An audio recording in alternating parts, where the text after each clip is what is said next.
Well, would you look at that? Some brides get a diamond. This one gets roadkill.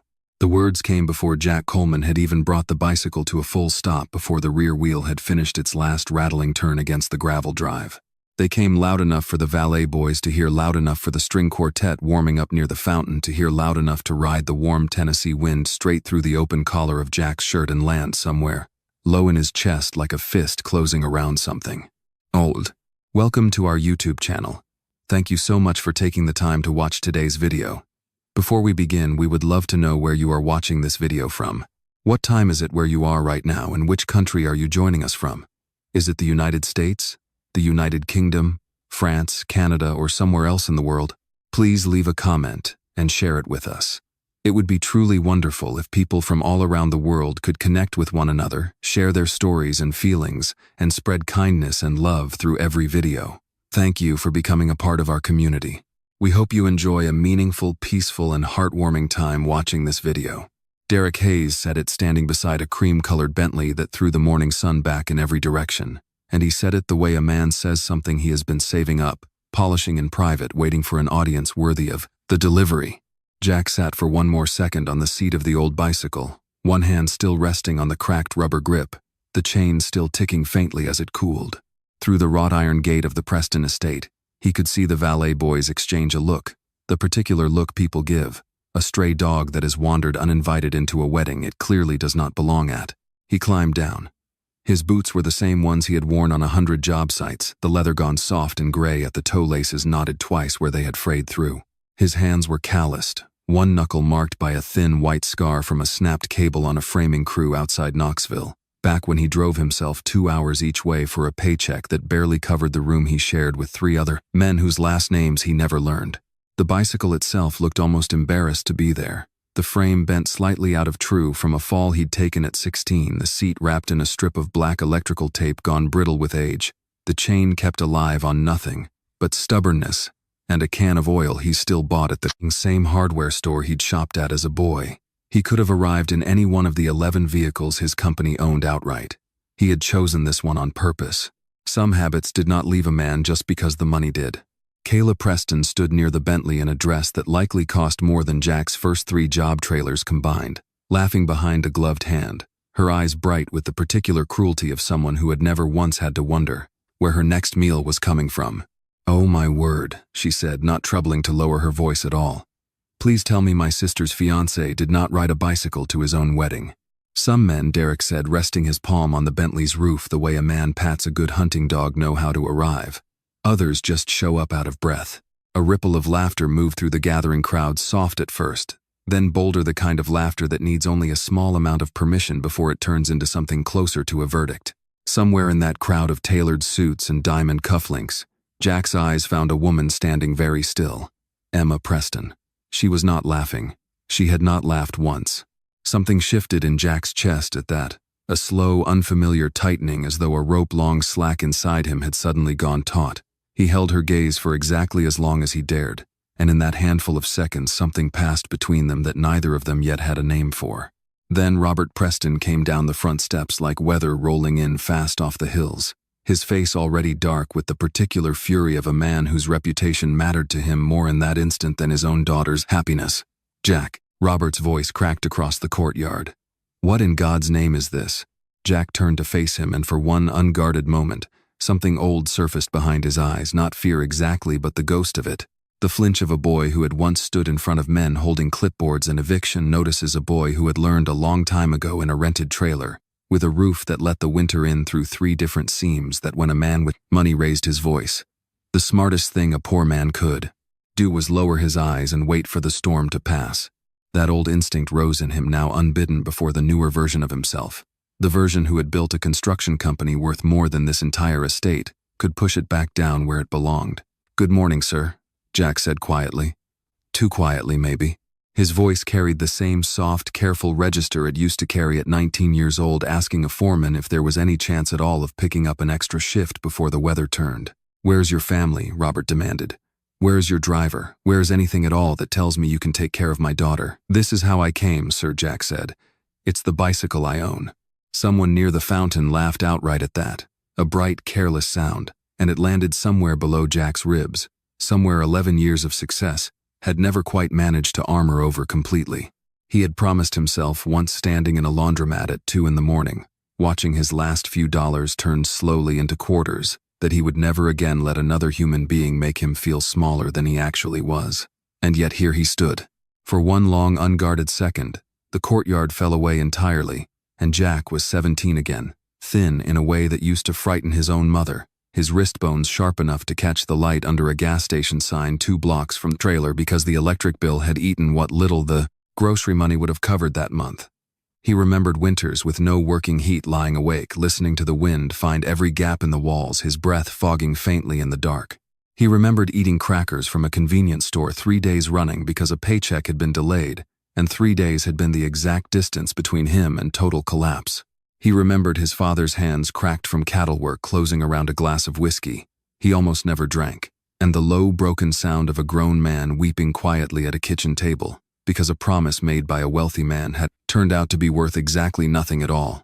Nobody standing in this courtyard knew that boy. Nobody here had the faintest idea what real hunger did to a person's hands, how it made them shake reaching for a doorknob, how it made pride feel like a luxury a person simply could not afford. Diane Preston appeared at her husband's shoulder, dabbing at nothing beneath her eyes, though there were no tears there yet. "Emma," she said, not even glancing at Jack as though he were a piece of furniture that had wandered onto the wrong lawn entirely. "Emma, sweetheart, please. Look at your sister's car. Look at the life waiting for you.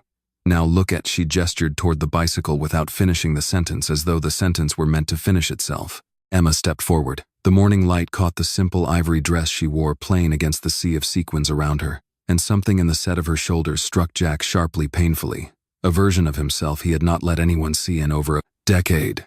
The version that used to stand very straight in unemployment lines, refusing to let anyone watch him shrink. "I am not ashamed of him," Emma said. The words carried farther than her voice seemed capable of. Derek let out a short laugh and leaned back against the Bentley as though he had already won something twice over. "Beautiful sentiment," he said. "Won't put gas in that thing, though. Or is that really your only way of getting anywhere, Jack?" Something flickered behind Jack's eyes at that, not anger yet. Something closer to memory, closer to grief. For a boy, the world outside this courtyard had never once bothered to see clearly. He said nothing. He let the silence sit there, the way he had learned over 11 long years, to let silence sit in boardrooms full of men who underestimated him. Men who one by one had eventually learned exactly how expensive that mistake could be. Somewhere behind him, the string quartet had stopped tuning entirely. Somewhere in front of him, Robert Preston's jaw was working itself toward a decision that would break something open in this family long before the sun reached its highest point. And somewhere between the two of them, unnoticed by almost everyone else standing in that courtyard, Jack Coleman felt something rise in his chest that he had not allowed himself to feel toward another human being in a very long time. Not shame. Not any longer, but the first fragile stirring of something that felt dangerously close to hope. Ray Dawson found Jack at the edge of the courtyard, tucked into the shade thrown by a stone archway where the noise of the gathering crowd thinned into something almost bearable. He came fast, cutting a straight line through a knot of guests without troubling to apologize to the $3,000 dresses he brushed against on his way. And when his hand closed around Jack's elbow, it was not gentle. "Jack." Ray's voice was low, urgent, the voice of a man who had known him since before either of them owned 2 nickels to rub together. "Jack, look at me. What are you doing? Not now, Ray." "No. Now." Ray's grip tightened. He was a big man, broader through the shoulders than Jack, with a face that had spent 30 years being honest whether the world wanted it to be or not, and right now that face had gone pale in a way Jack had rarely seen. His eyes kept flicking toward the front steps of the house, as though he expected something to come crawling out of them at any moment. Ray had been the site foreman on Jack's very first job. A single crew, 1 half-finished duplex, and a loan from a bank that had called twice a day for 6 straight weeks. He was the only man alive who still called Jack by the nickname the crew had given him back then, back when Jack Coleman had been nothing more than a kid with a bicycle, a tool belt, and a stubborn refusal to quit. "You need to hear something before you take one more step toward that family," Ray said. Jack felt something cold settle low in his stomach. In 11 years of building an empire out of nothing, he had learned to recognize the particular stillness that came right before very bad news, and Ray was wearing it now like a coat 2 sizes too heavy for a warm September morning. "Say it." Ray glanced over his shoulder once more, then dropped his voice until it was barely more than breath. "You know the Preston family's been in Tennessee land and money for 3 generations, right? Grandfather built most of it. Man named Harlan Preston. I know the history, Ray. I did my homework before I let myself fall for his granddaughter. Did you dig far enough back? Ray's jaw tightened. Because I did some digging of my own weeks ago after you told me you were serious about this. Old habit, I guess. Watching your back the way I used to. He exhaled hard as though the next words cost him something physical to say out loud. Harlan Preston ran a cattle operation outside a little town called Franklin about 30 minutes south of here. Late 1980s. He had a foreman working that land. Good man. By every account anybody ever gave me. A man who kept that operation running through 2 droughts and a barn fire that should have bankrupted the whole outfit twice over. Jack felt his pulse slow the way it did in negotiations, the way it did right before a number on a page was about to change everything. Ray. That foreman's name was Daniel Coleman. The world went quiet around Jack, in a way that had nothing to do with sound and everything to do with the ground tilting slightly beneath his boots. His father's name. His father, who had died when Jack was 17, worn thin by decades of other men's land and other men's promises buried in a plot the family had made payments on for 6 years afterward, because there had been nothing left over to pay for it outright. That's not possible, Jack said. But even as the words left his mouth, he felt the shape of an old memory rising up to meet them. His father late at night sitting at a kitchen table with a bottle he almost never touched, muttering about a handshake about a promise made under a live oak tree that had turned into nothing but smoke and silence. Harlan Preston promised your father a share of that land, Ray said. 40 acres on paper? No, that's the whole problem. It was never on paper. A verbal agreement. The kind men used to make with nothing but a handshake back before anybody learned that handshakes don't hold up in a courtroom. Your daddy worked that ranch like it was already his own. Then Harlan died. Sudden heart attack, and his son Robert inherited everything. And Robert tore up whatever understanding his father had made. Said there was nothing in writing. Said your daddy was, and I'm quoting the man I talked to, hired help with big ideas. Jack's hand found the cool stone of the archway without him deciding to reach for it. Somewhere behind him, faintly, he could still hear Diane Preston's voice rising and falling, still hear the murmur of guests deciding whether to stay or quietly slip away. But all of it had gone distant now, thin like sound, traveling, through water. He remembered the trailer. Not the soft, forgivable memory people build over time to protect themselves, but the real one, the one with teeth still in it. The wind finding the seam near the back window, no matter how many times his father stuffed it with rags. His mother stretching 3 potatoes across 4 bowls and calling it plenty. The winter his little sister got sick and there had not been enough money for both the doctor and the propane, and his father had chosen the propane, and had cried about it later in the truck cab where he thought no one could see him, not knowing his 12-year-old son was awake in the back seat watching every second of it happen. He took our land, Jack said quietly. It was not a question. He took your daddy's future, Ray said, and his voice cracked slightly on the word future. 40 acres in that part of Tennessee back then, that's generational, Jack. That's the difference between the life you actually had and the life you should have had. Robert Preston built half of what he has today standing on ground. Your father broke his back clearing for another man's family. Ray's eyes had gone wet now and his voice roughened further. And now you're about to marry his daughter. I don't know if you're doing this because you love that woman or because some part of you wants to make Robert Preston watch his own blood choose a Coleman. I need to know which one it is, Jack. Because I have followed you through 15 years of bad decisions and good ones, and I will follow you through this too, but not blind. Not this time. Jack did not answer right away. He looked out past Ray's shoulder toward the courtyard where Emma still stood, her father's fury still hanging in the air around her like smoke that had not yet cleared. She had not looked toward Jack once since the shouting started. She was staring at the spot where her father had disappeared behind the front doors, her whole body held rigid with the particular stillness of a person keeping herself together through nothing but sheer will. Something in Jack's chest twisted hard, caught between 2 truths that did not want to sit in the same body at the same time. He thought of his father's hands closing around that untouched glass of whiskey of a grown man weeping at a kitchen table, because a rich man's word had proven worthless. And he thought of Emma's voice not 20 minutes ago, steady, even while her hands trembled, saying, "I am not ashamed of him," loud enough for the whole courtyard to hear. "I didn't know," Jack said finally, and his voice had gone rough, almost unfamiliar to his own ears. "Ray, I swear to you I didn't know any of this when I met her." "I believe you," Ray said. "I do. But you know now. And I need to hear you say it out loud, Jack, that this isn't about revenge. Because if some part of you is walking toward that altar today to make an old man bleed for what he did to your daddy, That woman is going to get caught directly in the crossfire, and she has not done a single thing in her life to deserve that. Jack closed his eyes. For one long moment he was 17 again, standing at a graveside in a borrowed suit that did not fit, watching dirt fall onto a coffin. His family could barely afford understanding for the first time the full weight of what it meant to be born on the wrong side of somebody else's handshake. He had built everything since that day as a kind of answer to it. Every job site, every contract, every dollar a quiet argument against the idea that a Coleman could ever again be at the mercy of a man like Robert Preston. He had never once expected the shape that argument might eventually take would be love. "I'm not marrying her to hurt him," Jack said, quietly opening his eyes. "But I would be lying if I told you finding this out doesn't change something in me." He looked back toward the courtyard, toward Emma standing alone in the wreckage of her own wedding morning, and something settled in his chest. Not certainty, not yet, but the beginning of resolve. "I need to know if I can separate the two things, Ray. Her and everything her family did to mine. Because she deserves a man who chose her. Not a man quietly settling a debt through her heart." Ray studied him for a long moment, the way he had studied him 100 times before, across kitchen tables and job site trailers and the cabs of trucks that had once been their only shelter from the cold. "Then you had better figure that out fast," he said, finally some of the fight going out of his voice. "Because that woman just watched her whole family turn against her for your sake, and she doesn't know one single piece of what you just heard. If she finds out the truth the wrong way from anybody other than you, it might break something between the two of you that can't be put back together."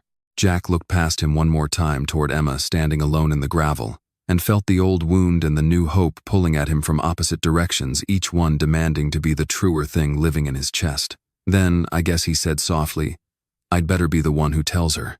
The archway held its shade a moment longer, and inside that narrow strip of coolness, Ray reached into the inner pocket of his jacket and produced a folded sheaf of papers, soft at the creases from having been read and reread too many times to count. "I found old hospital records, Jack." His voice shook on the words. "I wasn't even looking for this. I was trying to trace the ranch's old employment files, see if there was ever anything in writing about that land, anything we could use. Instead, I found this." Jack took the papers without a word. His hand, steady enough to sign contracts worth more money than most men would see across 3 lifetimes, trembled, now the way they had not trembled since he was a boy standing in a bank lobby waiting to hear whether the loan officer would say yes or no to a future that had not yet been decided. "Read the middle section," Ray said. "I'll wait." Jack read. And somewhere in the second paragraph, the courtyard around him, the fountain, the string quartet, the low murmur of 200 wedding guests who had not yet fully decided whether to stay or scatter, fell away entirely, replaced by something colder and much older. The record was dated deep in one particular autumn, long before Jack had ever picked up a hammer for a living. His father, Daniel Coleman, had been working the eastern pasture of the Preston ranch when a bull spooked by a passing storm had turned on him without warning and driven a horn through his side hard enough to crack 2 ribs and collapse part of 1 lung. The hospital had stabilized him. The hospital had also, in the flat, bureaucratic language that hospitals use for the worst things a family will ever be told, noted that timely surgical intervention would likely have prevented the long-term damage that followed. "Every full hand on that ranch had accident coverage through Harlan Preston," Ray said quietly. "Every one of them, except your father. Because your father was never put on the books as a permanent employee. He was carried as seasonal labor year after year for 12 straight years, which meant when the bull put a horn through him, there was no insurance file with his name on it. Nothing. Harlan's own foreman had to fight for 2 days just to get the hospital to treat him at all without payment up front. Jack's throat had gone dry, and my father paid for it himself. He tried to," Ray said, "which meant he waited. He waited for the surgery until he could scrape together enough to cover it, because the alternative was leaving your mother and 2 children with nothing while he lay in a hospital bed running up a bill he had no way to pay. By the time he had the money together, the damage in that lung had already set in for good. The doctors called it delayed presentation. In plain English, Jack, the surgery that would have saved him completely came too late, because the man who worked that land for 12 years wasn't worth the paperwork it would have taken to protect him. The ground did not tilt this time. It simply gave way.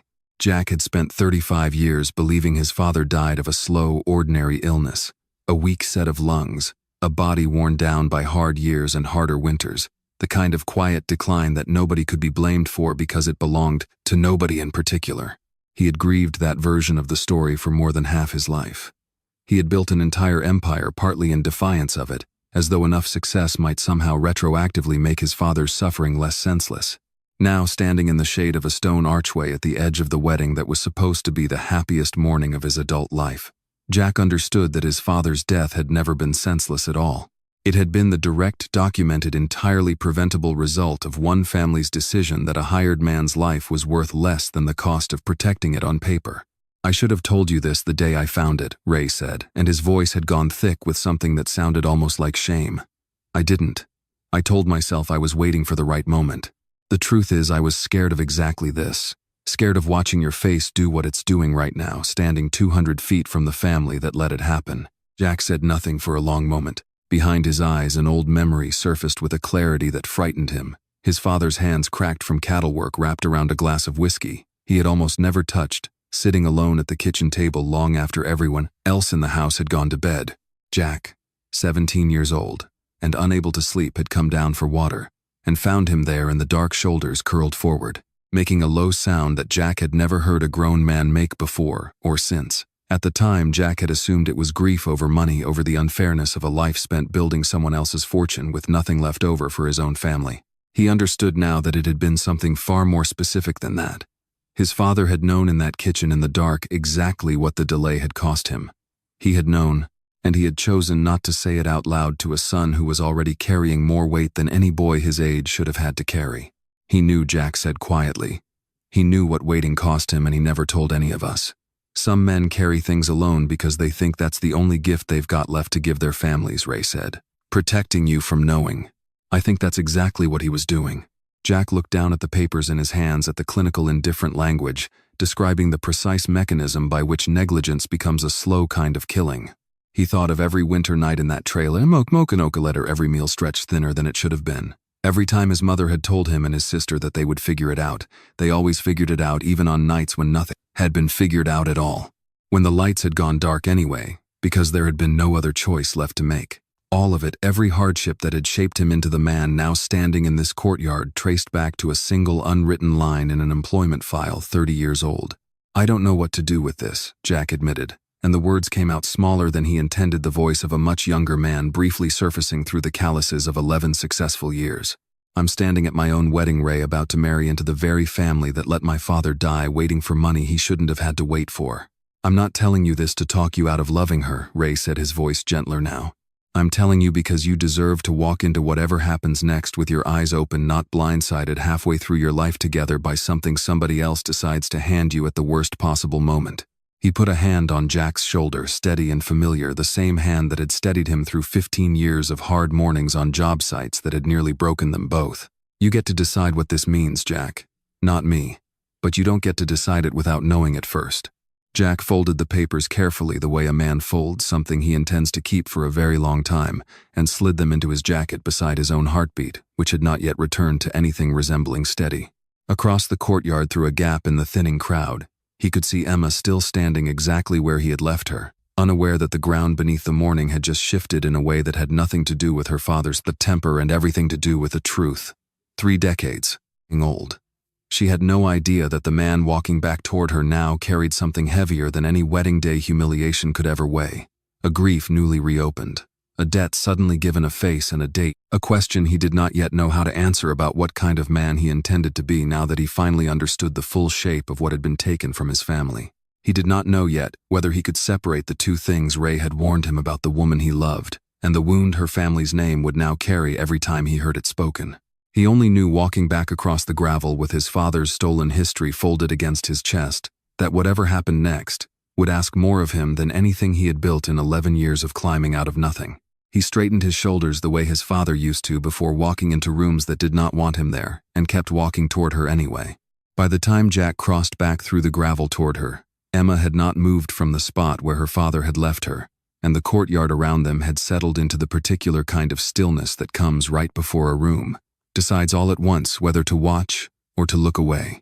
Robert Preston stood 2 steps above everyone else on the front staircase, using the height of it the way certain men always use height as a small and desperate kind of armor. Behind him, the glass doors of the estate threw the whole scene back at itself in miniature. The cream-colored Bentley gleaming under the portico, the old bicycle leaning crookedly against the fence where Jack had left it, the bride in her simple dress standing very still in the middle of it. "All, get inside, Emma." Robert's voice had dropped an octave, the register a man uses in boardrooms of his own back when he still had one worth running. Now, Emma did not move. Her hands were folded in front of her, knuckles pale, and Jack noticed the way he noticed everything, now an old habit from years of reading rooms for danger, before he could afford to read them for anything gentler, that she was trembling. Slightly, though her voice had not wavered once. Diane came down the last few steps in a rush of pale silk, her hands closing around Emma's arm, the way a person grabs a railing on a boat that has started to tip. "Baby," she said, her voice gone soft, now coaxing, the tone people use on frightened animals. "Baby, look at me. Nobody is saying you can't love him. We're saying think about what today looks like. Think about what people will say by tonight. I don't care what people say. You will." Diane's grip tightened. "You will care, sweetheart, when the whispering doesn't stop. When your father's business partners ask why our daughter married a man who showed up on a—" She gestured helplessly toward the bicycle, unable to finish the sentence a second time, as though saying it twice might make it permanent. Jack stood very still through all of it. He had learned a long time ago that when wealthy people started performing their disappointment for an audience, the worst thing a poor man could do was interrupt the performance. So he let it happen.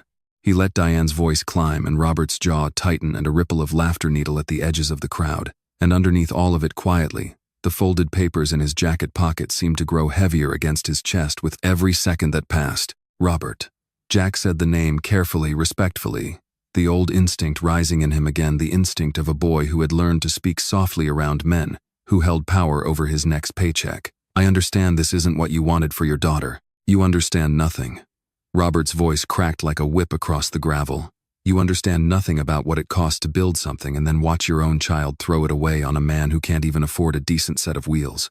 Something flickered behind Jack's eyes at that. Not the old shame this time, but something with an edge to it now.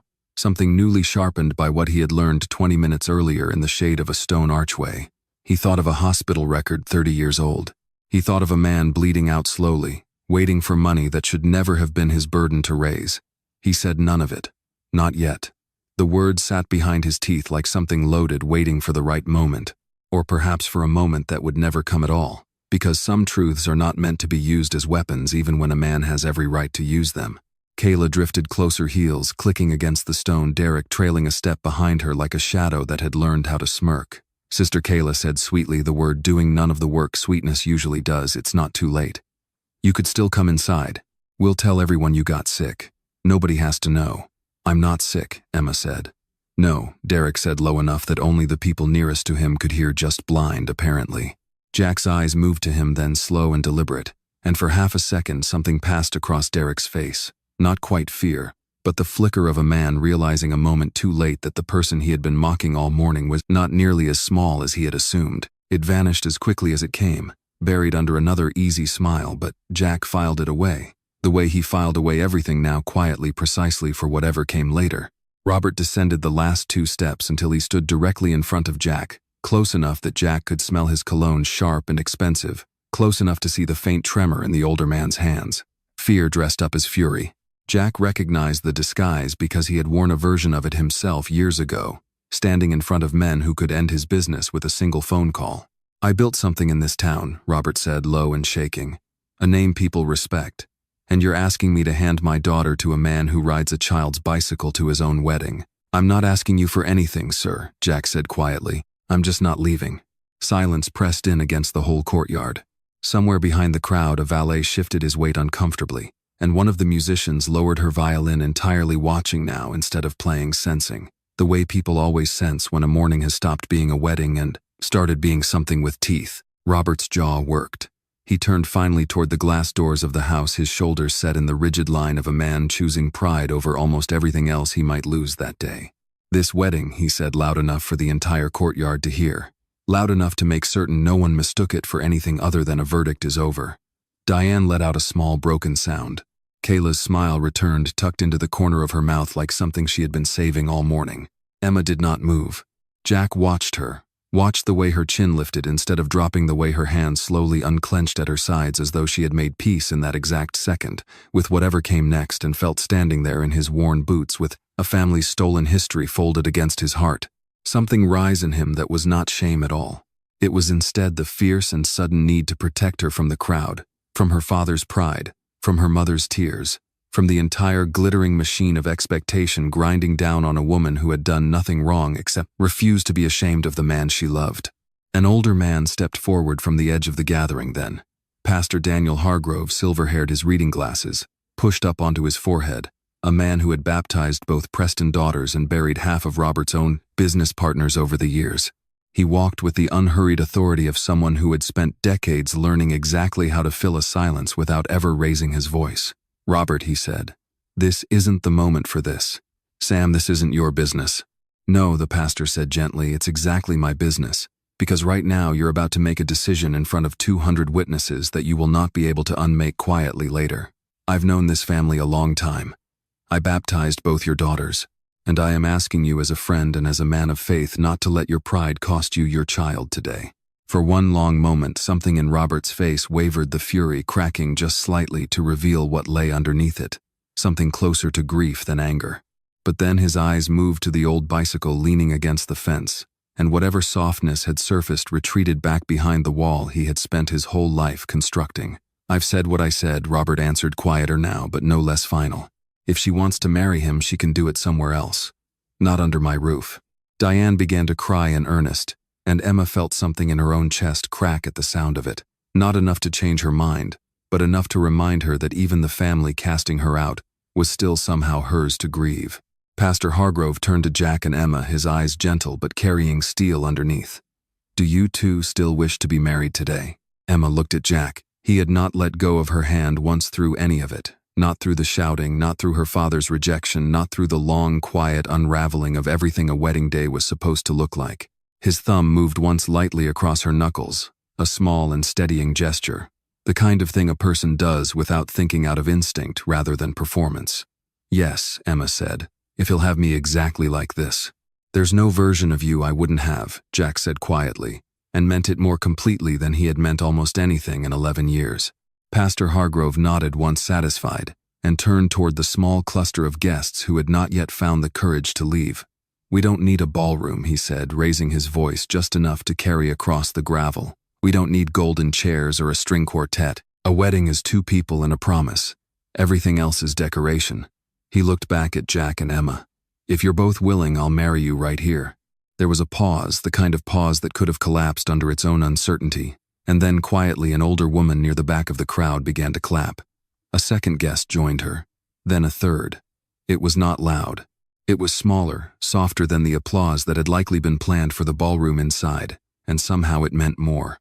Robert turned without another word and climbed the steps, Diane trailing behind him with her hand pressed to her mouth. Kayla and Derek lingered only long enough to exchange one final look before the Bentley pulled away down the circular drive, its cream paint disappearing, without either of them looking back. The ceremony that followed bore no resemblance to the one printed on the cream invitations mailed out months earlier. No orchestral procession, no 600 roses flown in from a farm out west. Instead, there was a handful of guests standing in loose formation on gravel, the late morning sun slanting gold across the estate's stone facade, and an old pastor reading vows from memory because nobody had thought to bring the printed copy back outside. "Do you, Jack Coleman, take this woman?" Pastor Hargrove said. "Not for what her family can offer you, not for what today looks like to anyone watching, but simply because you choose her. Will you love her, protect her, and stand beside her through whatever comes?" Jack's throat worked once before he could answer. There was a rawness in his voice when he finally spoke, something Emma had never heard from him in 3 months of dating, something the careful, guarded man she thought she knew had never once let show. "I will," he said. "I know what it is to be looked at and dismissed before anyone bothers to find out who you actually are. I will never do that to her. Not once, not for the rest of my life." When it was over and the small crowd's applause had faded into the wind moving through the live oaks, Jack reached up and brushed a strand of hair from Emma's face, his hand lingering there a moment longer than necessary. She thought, watching the careful, almost disbelieving tenderness in his expression, that whatever secret he was still carrying, and she could feel somehow that there was one. Something unspoken that had passed between him and his friend earlier that morning. None of it changed what she already knew to be true. She had married a man the world had laughed at that morning. She had no idea yet just how much more that world still had left to reveal. The house Jack brought her to that evening sat at the end of a long gravel drive outside the city, ringed by old oak trees, its porch light casting a small yellow circle against the gathering dusk. There was nothing here that announced wealth, no gate, no security booth, no marble, anything. Just a modest farmhouse with a tin roof and a garden gone slightly wild along one side. The kind of place a man builds not to impress anyone but to remember something. They ate a quiet dinner at a scarred wooden table sandwiches, mostly because neither of them had the energy for anything more elaborate after a day that had asked so much of both of them. There was something almost sacred in the simplicity of it, eating turkey sandwiches off mismatched plates on their wedding night, while somewhere across the city in a ballroom full of untouched flowers, 200 empty place settings sat, waiting for guests who would never arrive. Emma noticed halfway through the meal that Jack kept glancing toward a small wooden box on the kitchen counter worn soft at the corners, the kind of box a person keeps for exactly one purpose. He caught her looking and did not explain it, and she, sensing something fragile in the way his jaw tightened, chose not to push. It was nearly 10 o'clock when Ray's truck pulled into the driveway headlights, sweeping briefly across the front windows before going dark. Jack met him on the porch, and Emma, standing just inside the screen door, watched the two men speak in low voices she could not fully make out until one sentence rose clear enough to carry. "You have to tell her sometime, Jack." Jack came back inside alone a few minutes later, and something in his face had shifted entirely, the quiet exhaustion of the wedding day replaced by something raw, something Emma had not yet seen from him in 3 months of knowing him. "Emma." He said her name carefully, the way a man says something he has rehearsed many times and never once had the courage to say out loud. "I need to tell you something. About my family. About what everyone at the company believes and what's actually true." She sat down slowly at the kitchen table and waited. "Everyone I work with thinks my mother passed away when I was 22, Jack said. "I let them believe that because saying the truth out loud has always felt harder than lying about it." He looked down at his hands at the small scar across one knuckle. "My mother is alive, Emma. She lives in a small care facility in Chattanooga. I pay for everything there has been for years through a fund with my name kept off the paperwork on purpose. But I haven't walked through that door to see her in 11 years. Emma felt something cold move through her chest, not fear exactly, but the particular vertigo of discovering that the ground beneath a person she loved was far less solid than she had believed. 11 years, she repeated softly. "Jack, why?" He was quiet for a long moment, and when he finally spoke, his voice had gone thin, unsteady in a way that frightened her a little, because it was the first time all day she had seen the ground shift beneath him so completely. "The day my father died," Jack said. She looked at me. "I was 17, standing in a hospital hallway that smelled like bleach and burnt coffee, and I hadn't slept in 2 days because I'd been working double shifts trying to help cover the bills." And she said, "If you had been stronger, if you had found a way to make more money faster, maybe he wouldn't have died waiting." His voice cracked on the last few words. "She didn't mean it, Emma. I understand that now." She was drowning in her own grief, and the grief had to go somewhere, and it went through me because I happened to be standing closest. But I was 17 years old and I believed her completely, and I have spent every year since then trying to build something big enough to prove she was wrong. Emma reached across the table and took his hand, feeling the same rough, familiar calluses she had held that morning in front of 200 strangers. "I built a company that operates in more than 20 states, Jack went on, his voice roughening further. "I have more money than most people will ever see in 10 lifetimes, and none of it ever once made that sentence stop living inside my chest. So I kept my distance instead. I told myself it was easier for both of us. I told myself she was better off not seeing what I'd become, better off not having to look at the son who apparently hadn't been strong enough when it mattered most." He shook his head slowly. "I know how that sounds, said out loud in a kitchen to the woman I married 8 hours ago. It sounds like a coward's excuse. Maybe it is one. It doesn't sound like cowardice to me," Emma said quietly. "It sounds like a wound that never had the chance to close because nobody ever gave it the right kind of care." Jack looked up at her, something raw and unguarded moving behind his eyes. "You stood in that courtyard this morning and let 200 people laugh at you rather than pretend to be ashamed of me," he said. "I have spent 11 years building walls so high that even the people closest to me couldn't see over them. And in one single day, you've already made me want to tear half of them down." He exhaled, unsteady. "I don't know how to be the kind of man who walks back into that room and faces her. I've rehearsed it 100 times in my head, and every single time I lose my nerve before I even reach the parking lot." Emma was quiet for a long moment, turning the shape of his confession over carefully before she spoke again, the way a person handles something fragile that has just been placed trembling into their hands. "You didn't lose your nerve today," she said finally. "You stood in front of my entire family, in front of 200 people who had already decided what kind of man you were before you said a single word, and you didn't flinch once. Whatever's waiting for you in Chattanooga, Jack, I don't think it's bigger than what you already survived this morning. This morning I had something to prove, Jack said. With her, I don't know what I'm even asking for anymore. Forgiveness. An apology. I don't know if either one of us even remembers how to give the other what we actually need. Then maybe that's the answer, Emma said softly. Maybe you're not supposed to walk in there knowing exactly what you need. Maybe you just walk in, and you let whatever's true between the two of you finally have room to exist, instead of living locked inside a box on a kitchen counter for 11 more years. Jack looked at her for a long moment, and something in his chest, the same rope that had pulled taut the very first time he saw her standing still in a laughing crowd, loosened, just slightly painfully, the way a wound loosens right before it finally begins very slowly to heal. I've never told anyone that story the way I just told it to you, he admitted. Not Ray. Not anyone at the company. I've spent so long treating it like a weakness I had to hide. I never once considered that saying it out loud might feel like something other than losing. It doesn't feel like losing to me, Emma said. It feels like the first true thing you've let me see. Outside, the crickets had started up in the grass and the porch light flickered faintly against a moth that kept circling it without ever quite landing. Jack sat very still for a while, holding his new wife's hand across a scarred wooden table in a house that had nothing left to prove to anyone, and understood for the first time in 11 years that the wall he had built around that particular grief had never actually been protecting him from anything. It had simply been keeping him alone inside it. I want to go see her, he said finally, so quietly it was almost lost beneath the sound of the crickets. Not tonight. I don't think I'm ready tonight. But soon. I don't want to be the kind of man who lets one more year pass believing a 17-year-old boy's version of the worst day of his life is the only version that ever gets told. Emma tightened her grip on his hand. Then we'll go together, she said. Whenever you're ready. You don't have to carry that box alone anymore, Jack. Not tonight and not after. For the first time since the courtyard that morning, since the laughter and the humiliation and the old unbidden fear that had risen up in him at the sight of Robert Preston's fury, Jack Coleman felt something inside his chest come slowly, carefully undone. Not broken, but finally, after 11 long years, beginning to open. Morning came slow and gray over the farmhouse, the kind of light that made the tin roof look silver instead of rusted, and for a little while neither Jack nor Emma spoke of the conversation from the night before. There was a fragile kind of peace in the quiet coffee brewing on the stove, the screen door creaking once in the wind, the small wooden box back on its shelf where it had always sat, though now Emma understood exactly what it held.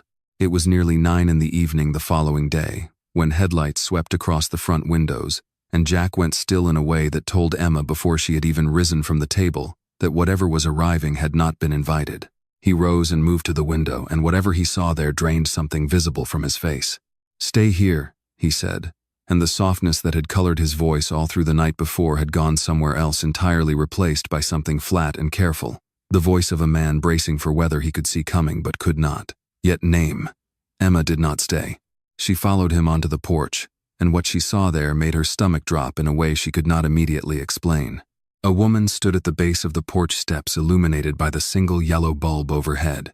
She was beautiful in the deliberate, expensive way that takes considerable effort to look. Effortless dark hair swept over one shoulder, a coat that likely cost more than the farmhouse's monthly utility bill, heels sinking slightly into the gravel. Behind her, a sleek black sedan idled with its headlights still on, as though she had not fully committed to staying. Jack Coleman.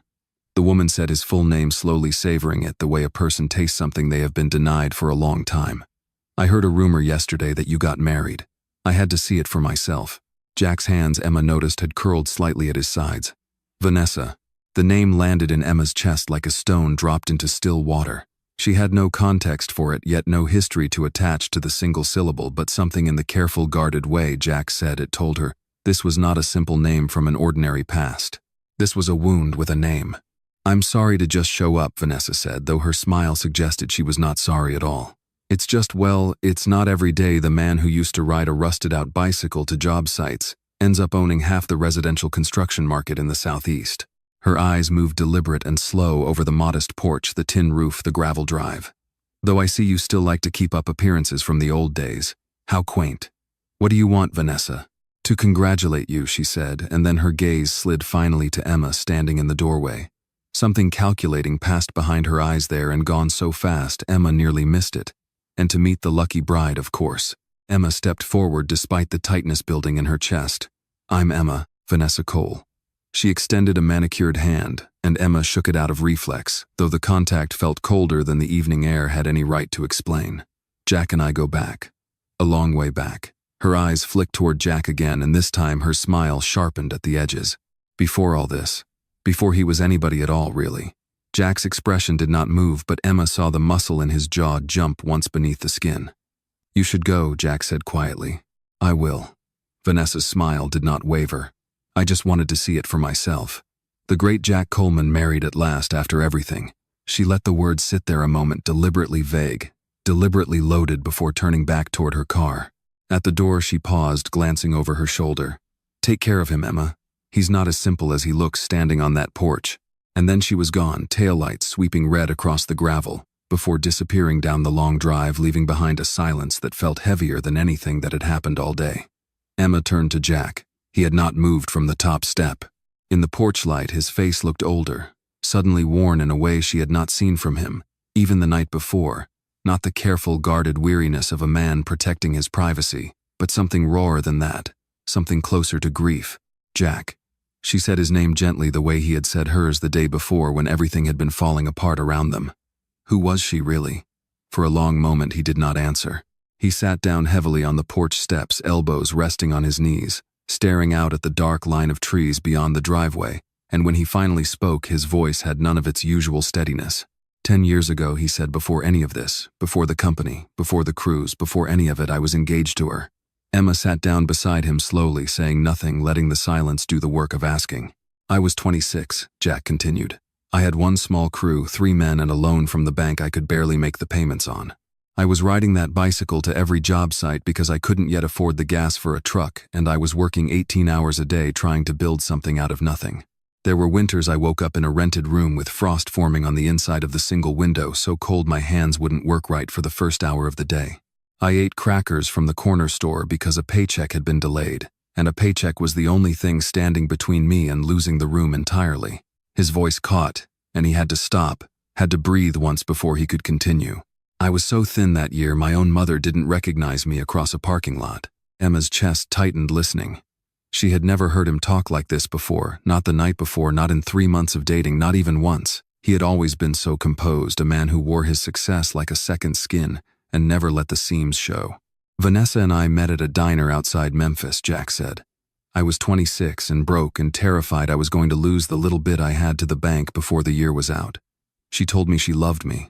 She told me she'd wait, that it didn't matter how little I had, that she believed in what I was building. His hands resting on his knees curled slowly into fists. 3 months later, I missed a loan payment. The bank started calling twice a day, and she left. Married a man from Atlanta with a house on the water inside of 6 weeks. Didn't even say goodbye in person. Just a text message and then nothing. Jack, Emma whispered. I don't tell people that story, he said, and his voice had gone rough now, unsteady in a way that frightened her a little, because it was the second time in 2 days she had watched the ground shift beneath him. I built everything I have since then like it was some kind of answer to that moment. Like if I got big enough, successful enough, nobody could ever look at me and see somebody not worth staying for again. He turned to look at her finally, and his eyes were wet, glassy in the porch light. That's part of why I rode that bicycle to the wedding yesterday, Emma. Not just because it's practical or because I don't care what people think. I needed to know, really know, whether you'd stay if I had nothing. Because the last time a woman told me she loved me, she meant it right up until the exact moment it became inconvenient.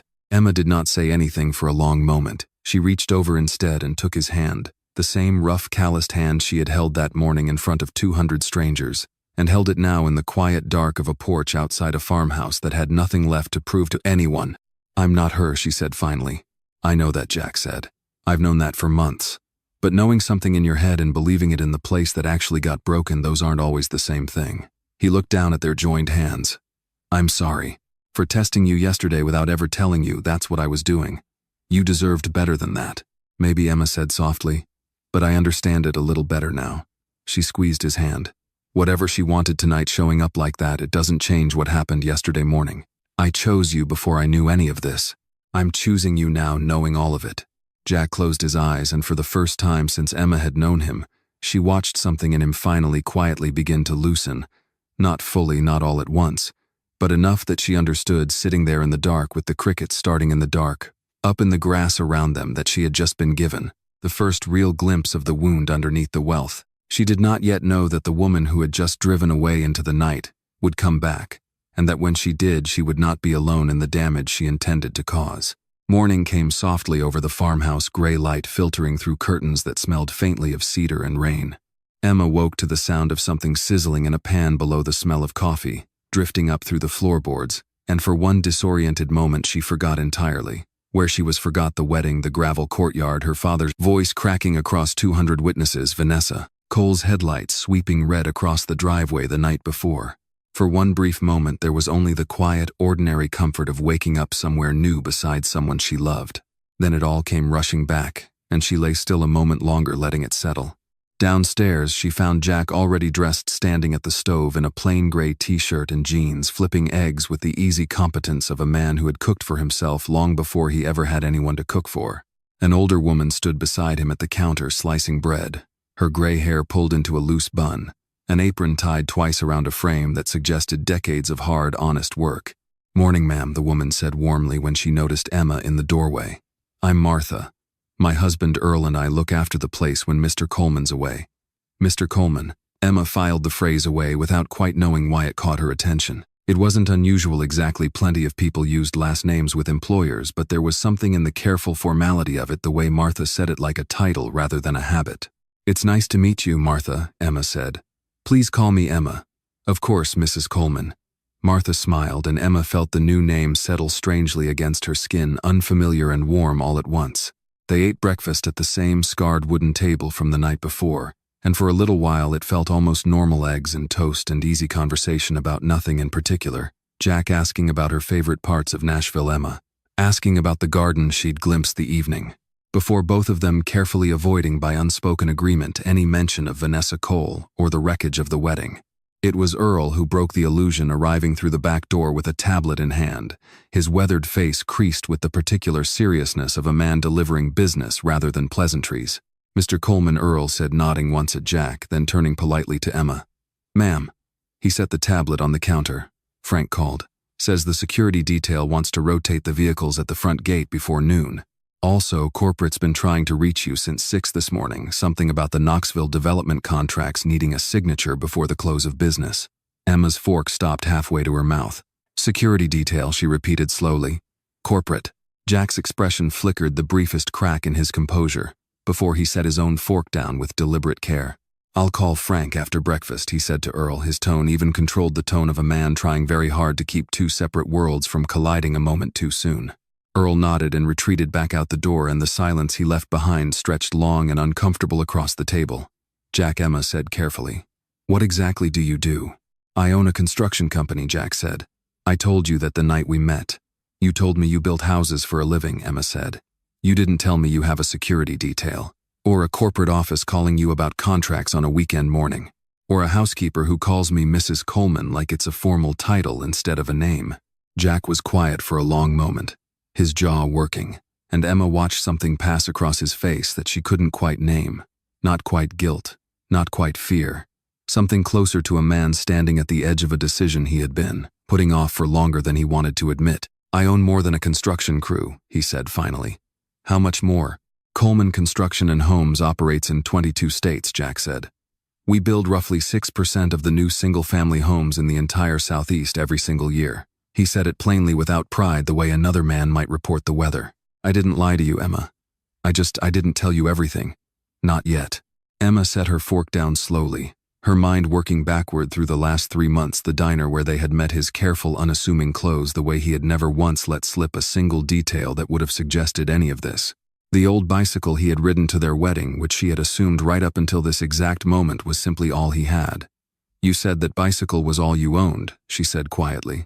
"It's the bicycle I bought with money I earned collecting scrap metal the summer I turned 16, Jack said. "The first thing I ever owned, outright bought with my own 2 hands before I had anything else in the world to show for myself." "I keep it because," he stopped, exhaled hard, and something in his composure finally visibly cracked. "Because it reminds me of who I was before any of this. And because I needed to know before I let myself love you completely, whether you'd have stayed with that man, the one with nothing. Not the one who can call a security detail and sign contracts worth more than most people see in a lifetime." Emma felt something cold move through her chest. Not quite anger, not quite hurt. Something more complicated than either. So all of yesterday, she said slowly, the bicycle, the way you let my father humiliate you in front of 200 people, that was a test. Not entirely, Jack said quickly. I didn't plan any of that. I didn't know your family would react the way they did. But once it started happening, once I saw the way people looked at me the way you didn't, he shook his head. I let it happen because some part of me needed to see it through to the end. I needed to know if you'd still choose me if the whole world was laughing. And if I'd walked away, Emma's voice had gone very quiet. If I'd let my father drag me back inside, would you have told me the truth then? Or would you have just let me go thinking you were exactly what everyone said you were? Jack didn't answer right away, and the silence that followed told her more than any words could have. I don't know, he admitted finally, and the honesty of it seemed to cost him something. I've been running from that question for 10 years, Emma. Ever since Vanessa left. I built all of this, he gestured vaguely, meaning the house, the company, the 22 states of houses she'd never see as a wall. A way of making sure nobody could ever get close enough to leave me again without me seeing it coming first.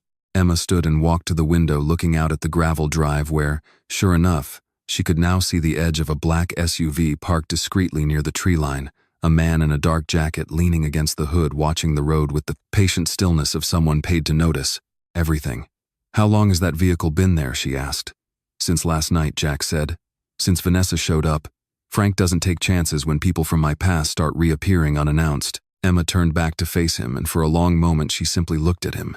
Really looked the way she had in the diner 3 months ago, trying to reconcile the quiet, careful man she'd fallen in love with, against the vast, hidden architecture of wealth and power he had apparently built around himself without ever letting her see it. I'm not angry that you have money, Jack, she said finally. I'm angry that you needed to hide it from me to find out if I was real. Do you understand the difference? I do, Jack said quietly. And I'm sorry. I am. But I need you to understand something too. He crossed the kitchen and stood in front of her, his eyes steady despite the rawness still visible underneath. Every single person who's ever known what I actually have has wanted something from it eventually. Business partners, old friends, Vanessa. I've been burned enough times that the wall became automatic. I wasn't testing you because I doubted your heart, Emma. I was testing myself, testing whether I was even capable of trusting someone again. Emma let out a slow breath, feeling the anger loosen slightly, replaced by something more complicated, not forgiveness, not yet, but the beginning of understanding. And did I pass? She asked. You didn't just pass, Jack said, his voice breaking slightly on the words. You showed me something I'd forgotten was possible. You stood in that courtyard and chose a man you thought had nothing in front of the people who mattered most to your own reputation. He reached out and took her hand gently the way he had the day before, the way that had already become in barely more than a day the single gesture she trusted most in the world. I don't want to hide anything else from you. Not the money. Not the company. Not whatever Vanessa is planning by showing up here last night, because I promise you that woman does not do anything without a reason. Emma looked at him a long moment, weighing the fear still curling low in her stomach against the steadiness in his eyes, and finally nodded once. Then show me, she said. All of it. No more half-truths, Jack. If I'm going to be your wife, I need to know exactly what that means, the good parts and whatever's coming next. Outside through the kitchen window, the black SUV's engine started low and quiet, and somewhere beyond the tree line a phone Emma couldn't see began to ring the first small tremor, though neither of them yet knew it of a much larger storm already gathering on the horizon. Emma's phone rang just after 10 the following morning, and by the time she reached it on the kitchen counter, there were 11 missed calls, all from the same number, all from the last 2 hours. Her mother's name sat glowing at the top of the screen, and something about the sheer volume of attempts sent a cold thread of dread through her chest before she had even answered. Mama. Emma. Diane's voice came through ragged thin, stretched so far past its usual composed register that Emma barely recognized it. Emma, thank God you picked up. What's wrong? Emma's grip tightened on the phone. Across the kitchen, Jack set down the mug he had been holding and turned to watch her face, reading the alarm there, before she had said another word. It's your father. Diane's breath hitched, and Emma could hear faintly the sound of her mother pacing heels, clicking against hardwood in a rhythm of pure panic. Men came to the house this morning. Representatives from some private lending firm with papers, Emma, with your father's signature on documents he swears he never signed. They're saying he owes almost $7 million. Emma felt the floor tilt slightly beneath her. $7 million for what? Land development, Diane said. Something Derek's been putting together. He told your father the Preston name was backing it, said it was already settled. Your father is screaming that he never signed anything, that he's never even seen half these papers, but Emma, they have his signature. They have the family seal. Where's Kayla? Emma asked, her stomach dropping further with every word. There was a pause on the line, and when Diane spoke again, her voice had dropped into something even more frightened. She's been with Derek. She called me briefly yesterday, just for a minute. She sounded strange. Emma, she sounded scared, and then the call just cut off. I've tried calling back a dozen times. It goes straight to voicemail now. Emma's hand had begun to shake. Mama, has anyone actually seen her since yesterday? No, Diane whispered. And your father's already gone to Derek's office. He wouldn't wait. He wouldn't listen to reason at all, and I don't know what's going to happen when he gets there. He's not thinking clearly, Emma. He's not thinking clearly at all. Okay. Emma forced her voice to steady, drawing on some reserve of calm she didn't fully know she had until the moment demanded it. Okay, Mama, breathe. I'm going to figure this out. She hung up and turned to Jack, who was already standing, already reaching for his keys off the hook by the door. His expression shifted into something focused and controlled. She hadn't seen from him before, not the careful, guarded warmth of the man she had fallen in love with, but something harder. Underneath it, a version of him built for exactly this kind of crisis. Tell me everything your mother said, he instructed in order, and don't leave anything out. Emma related as clearly as she could. The papers, the $7 million Derek's development project. Kayla's frightened phone call cut short, her father storming off to confront Derek in person without waiting for anyone. Jack's jaw tightened with every sentence. Frank, he said, already pulling out his phone.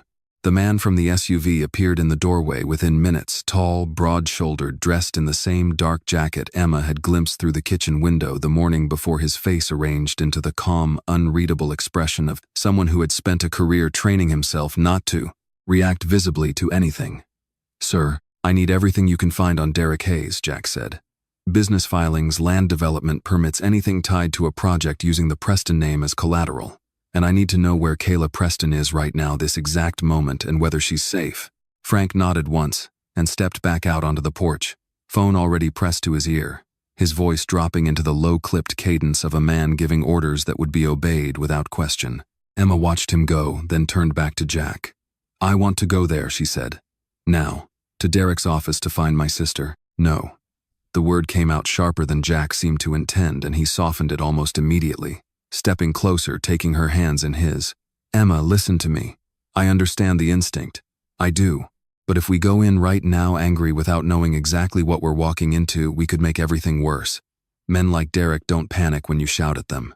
They panic when they realize they've lost control of the story. If your father walks in there right now yelling accusations, Derek will just tighten his grip further. He'll hide whatever he needs to hide. He'll make sure Kayla says whatever he needs her to say. That's my sister, Emma, said her voice rising raw with fear now instead of caution. She might be in danger right now, Jack, and you're asking me to just wait. I'm asking you to let me find out the truth first, Jack said, holding her gaze steadily despite the desperation building in her voice. I have people who can move quietly, who can find out exactly what Derek's done and exactly where your sister stands in all of it before we walk in, and give him any reason to cover his tracks further. I promise you, Emma, I am not going to let anything happen to your sister. But running in blind isn't protecting her. It's just satisfying our own fear. Emma pulled her hands back, pacing the length of the kitchen once, twice, her mind spinning through every version of the worst-case scenario. She thought of Kayla infuriating, careless, cruel sometimes, in the thoughtless way of someone who had never once had to consider anyone else's feelings before her own, but still her sister. Still the girl who used to climb into her bed during thunderstorms when they were children. Still someone Emma loved, despite every ugly thing that had passed between them. I don't need the whole truth to help my mother, Emma said, finally, her voice tight. I just need to go be with her. Then go, Jack said. Go be with your mother. That I'll drive you to myself right now. But I'm asking you, begging you actually to trust me on Derek. Give me a few hours. Let Frank do what he does. If your sister is in real danger, we will know within the hour, and we will move faster and smarter than your father charging in there alone ever could. Emma searched his face for a long moment, torn between the fear clawing at her chest and the steadiness in his eyes. The same steadiness that had stood beside her in a gravel courtyard 2 mornings ago, refusing to let 200 laughing strangers convince her she wasn't worth choosing. He hadn't flinched then. He wasn't flinching now. A few hours, she said finally. That's all I'll give you. That's all I'll need, Jack said. The drive to her parents' house passed in tense silence. Emma's phone clutched in her lap, refreshing a call log that stayed stubbornly empty of any word from Kayla. When they pulled into the long driveway of the Preston estate, a house Emma had grown up in, its manicured hedges and circular fountain, suddenly looking after everything more like a stage set than a home. Diane was already at the door, her face pale and streaked with tears, wrapping Emma in an embrace so tight it nearly knocked the breath from her. "He wouldn't listen," Diane said into her daughter's shoulder. "Your father, he just left. He took the car. He wouldn't wait for the lawyer to even call back." Jack's phone buzzed in his pocket. He stepped back onto the porch to answer it, his voice dropping low, and Emma watched his face through the window, watched it shift from careful attentiveness to something graver, something that made her stomach clench even before he had hung up. He came back inside a moment later, and the look on his face told her everything before he had said a single word. "Frank confirmed it," Jack said quietly. "Derek's been using the Preston family name and forged signatures to secure loans from at least 3 private lenders. The figures are worse than your mother thinks, closer to 8 million, not 7. He hesitated, and Emma saw something pass behind his eyes, a reluctance to say the next part. "And Kayla's phone has been in the same location for the last 14 hours. Derek's penthouse downtown. She hasn't left the building once." Diane made a sound like something breaking. Emma felt her own knees weaken beneath her, the fear she had been holding at bay finally breaking through in full. "We have to get her out," Emma said. "We will," Jack said. And this time there was no hesitation in his voice at all, only the quiet, absolute certainty of a man who had already begun somewhere behind his calm exterior building the plan that would bring the whole carefully constructed lie crashing down. Frank called back close to midnight, his voice carrying a strain Emma had not heard in him before, not even earlier that day. Jack answered on the second ring, already sitting upright in the dark of the farmhouse bedroom, as though some part of him had been waiting for exactly this call. "Sir, you need to sit down for this."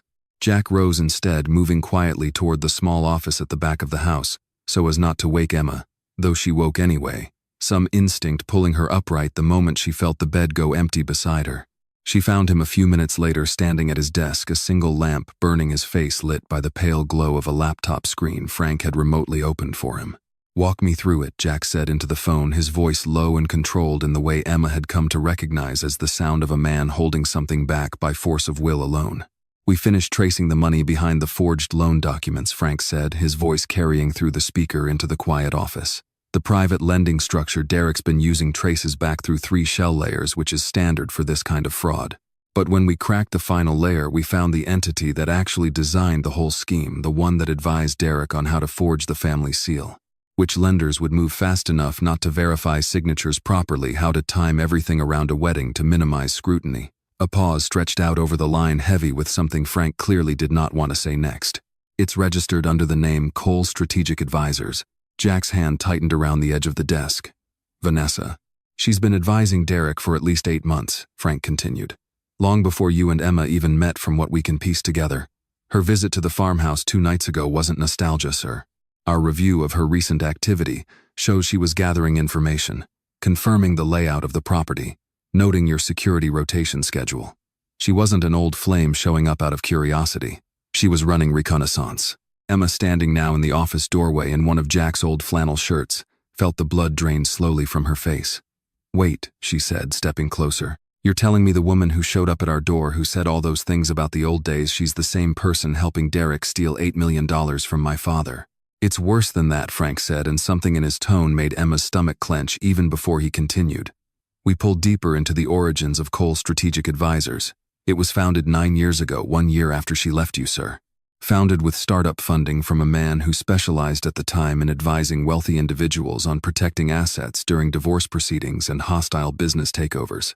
We also found 3 other cases buried in old court filings that follow the exact same pattern she's built her entire career around, studying how self-made men like you think. What makes them trust? What makes them vulnerable? What kind of test a man who's been burned once will run on the next person who claims to love him?" Jack's face had gone gray in the lamplight. Emma watched something crack open behind his eyes. Not simple anger, but something far more devastating, the particular horror of a man realizing that a wound he thought he understood completely had in fact been engineered from the very beginning. "She knew," Jack said slowly. "The bicycle, the wedding, all of it. She helped Derek build this whole scheme around the specific way I test the people I love, because she's the reason I test people at all." We believe, Frank said carefully, that the timing of your engagement to Emma wasn't a coincidence either. Once word got out that a self-made billionaire was seriously involved with a Preston daughter, someone with Derek's profile and Vanessa's expertise would have recognized the opportunity almost immediately. An old money family with a hidden vulnerability.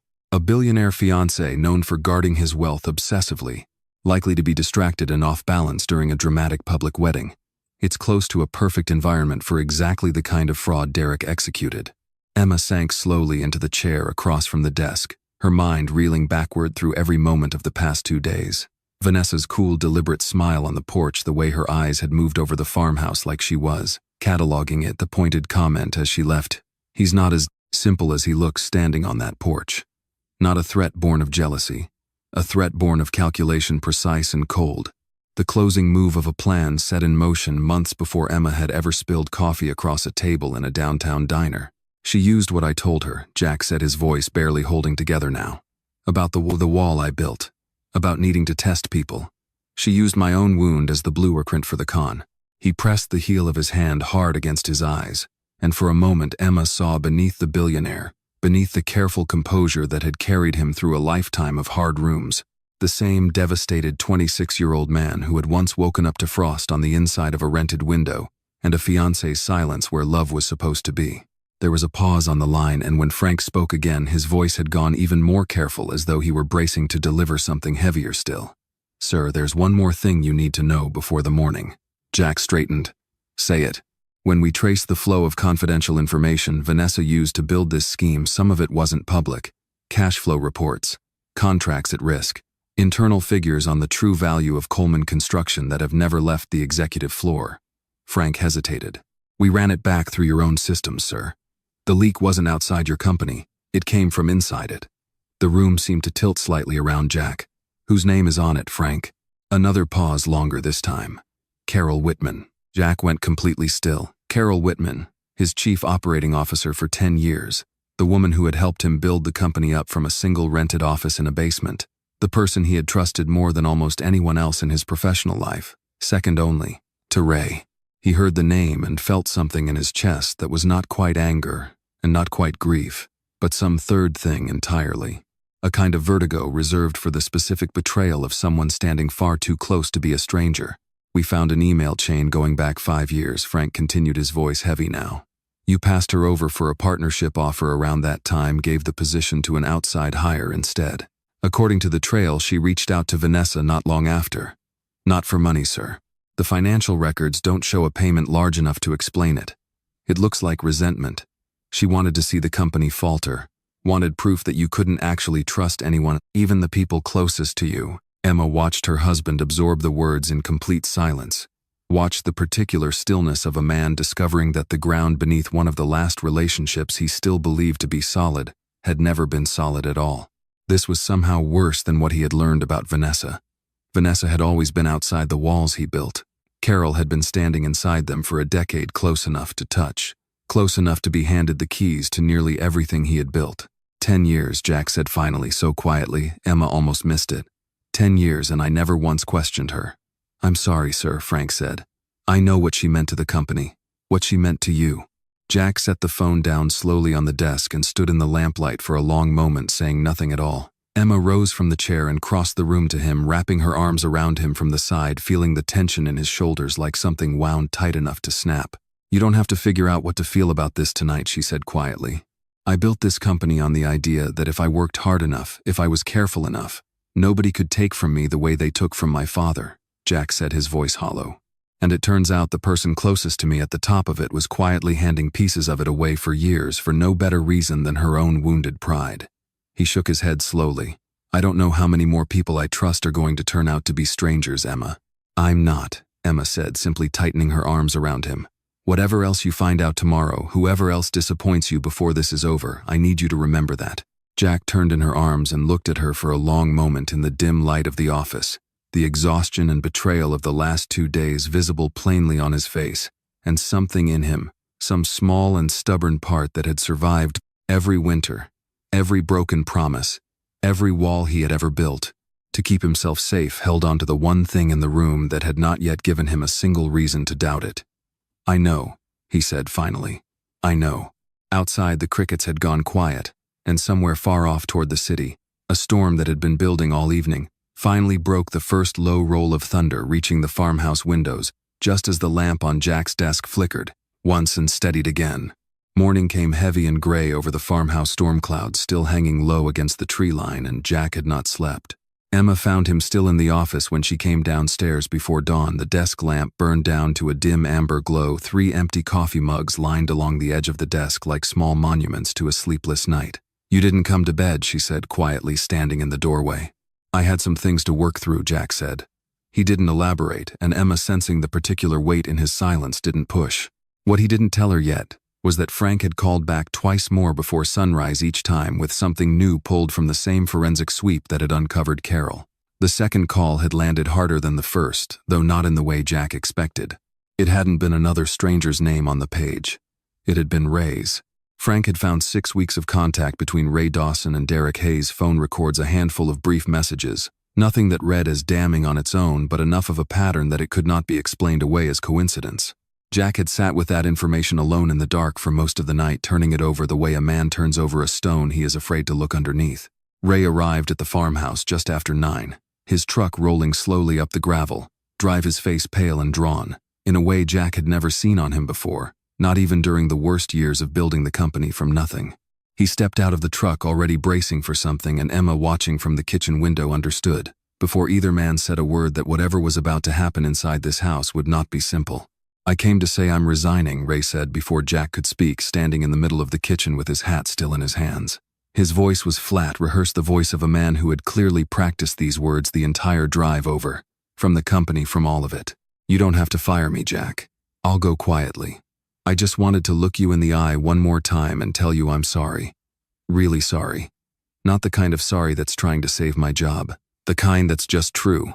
Jack studied him for a long moment, letting the silence stretch, watching Ray's hands twist the brim of his hat, watching the exhaustion carved into every line of his face. Not the exhaustion of a man who had betrayed a friend lightly. The exhaustion of a man who had spent 6 weeks lying awake, every night doing math that never came out right, choosing between 2 kinds of failure, and hating himself for both. "Sit down, Ray," Jack said. Ray sat warily, like a man expecting the chair to be pulled out from under him. "Tell me," Jack said. "All of it." "My son needs surgery on his spine," Ray said, and his voice cracked on the word son. "The insurance won't cover it, not fully. It's the kind of surgery that costs more than I make in 3 years put together." He pressed the heel of his hand against his eyes. "Derek came to me 6 weeks ago. Said he knew about Danny's condition. Said he could make sure the whole thing got paid, no questions asked, if I gave him information about the company. Cash flow. Which contracts were shaky. Nothing that would actually damage anything, he said. Just enough to build a story around you. And you said yes," Jack said quietly. "God help me, I did." Ray's shoulders shook. "I told myself I'd only give him things that didn't matter. Numbers that sounded impressive but wouldn't hurt anybody. I told myself I was protecting my son without actually betraying you. But every single time that phone rang, Jack, I knew exactly what I was doing. I just couldn't make myself stop, because every time I thought about calling it off, I pictured Danny in that hospital bed, and I couldn't do it. I couldn't be the father who had a way to save his son and chose pride instead. Why didn't you come to me?" Jack's voice rose now, the anger finally surfacing after years of practiced control. 15 years, Ray. 15 years I have trusted you with things I've never told another living soul. And the first time you're in real trouble, you go to him instead of me." Ray's eyes were wet now, red-rimmed, exhausted in a way that went beyond simple guilt. "You've already given me so much over the years," he said, his voice breaking apart on every other word. "The job, the house, covering Danny's first hospital stay when he was born early, back when neither of us had 2 dimes to spare. I couldn't ask you again, Jack. I couldn't be the friend who keeps needing bailing out. So when Derek came to me with an offer that didn't feel like charity, that felt like I was earning it instead of begging for it, you were selling me out," Jack said flatly. "That's what it felt like from where I'm sitting. I know." Ray's voice was barely above a whisper now.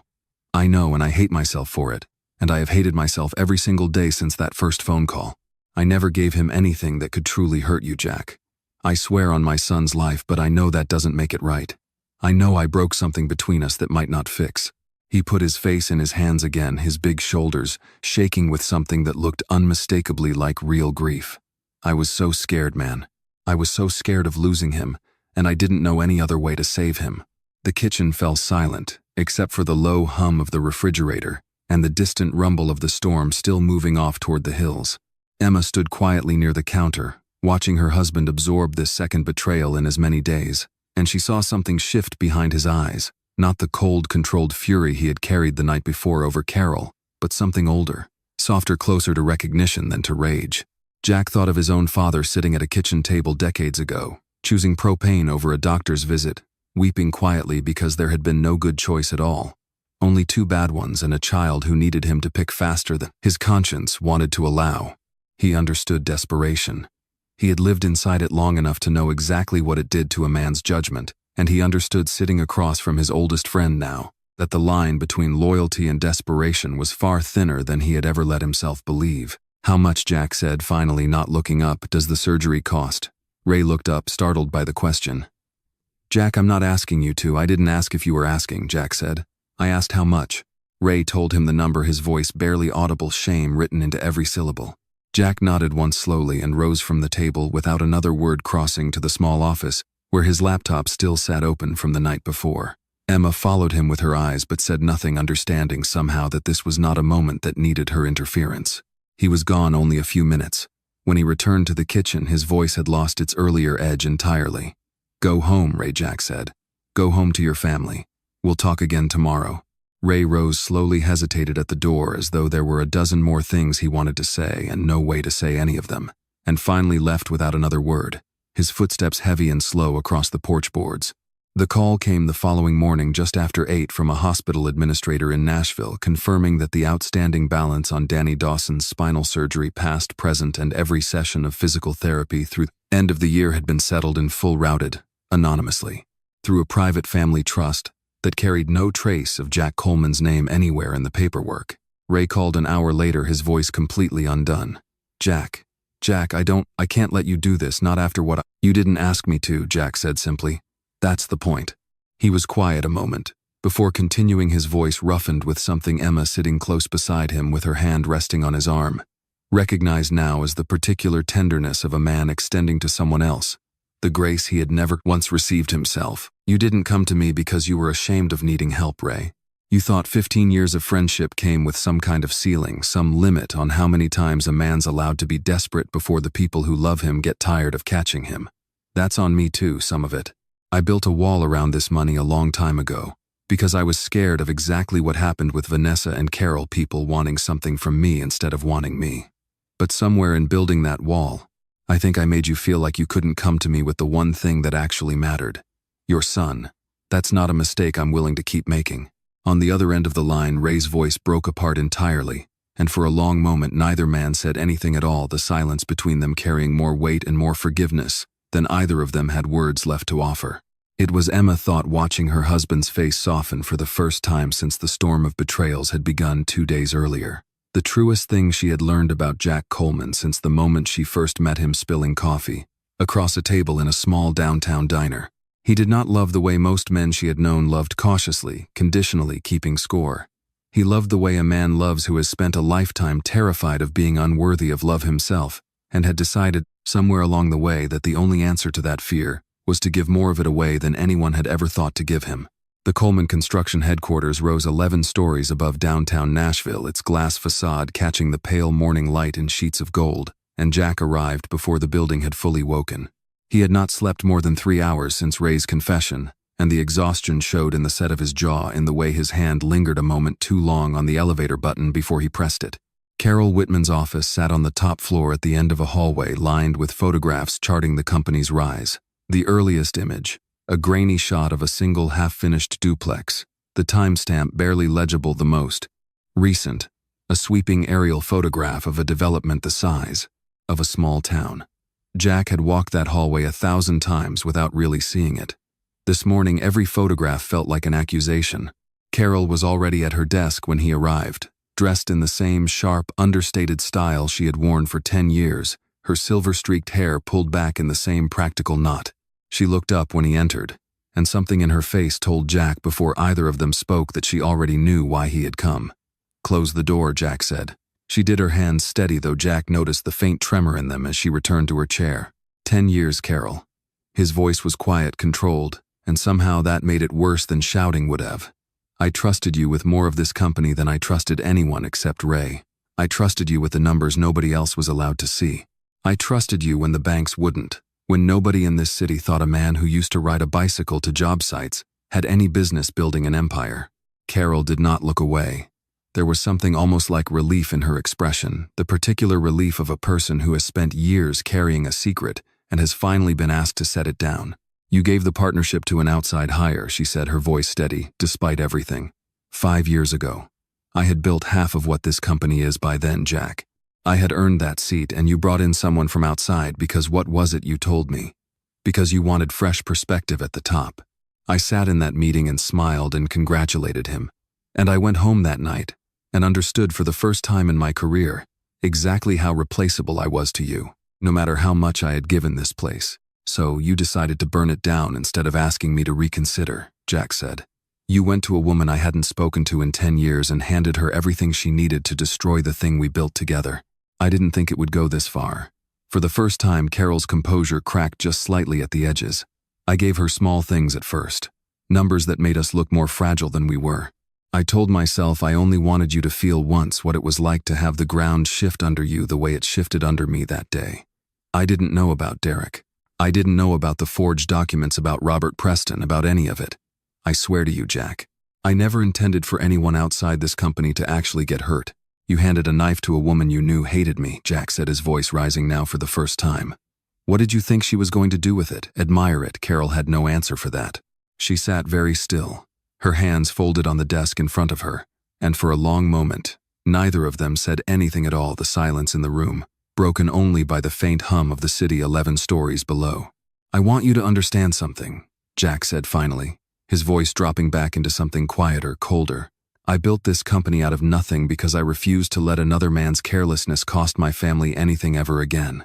My father worked 12 years for people who decided on paper that his life wasn't worth the cost of protecting it. I have spent every day since then trying to build something where that could never happen to anyone who trusted me.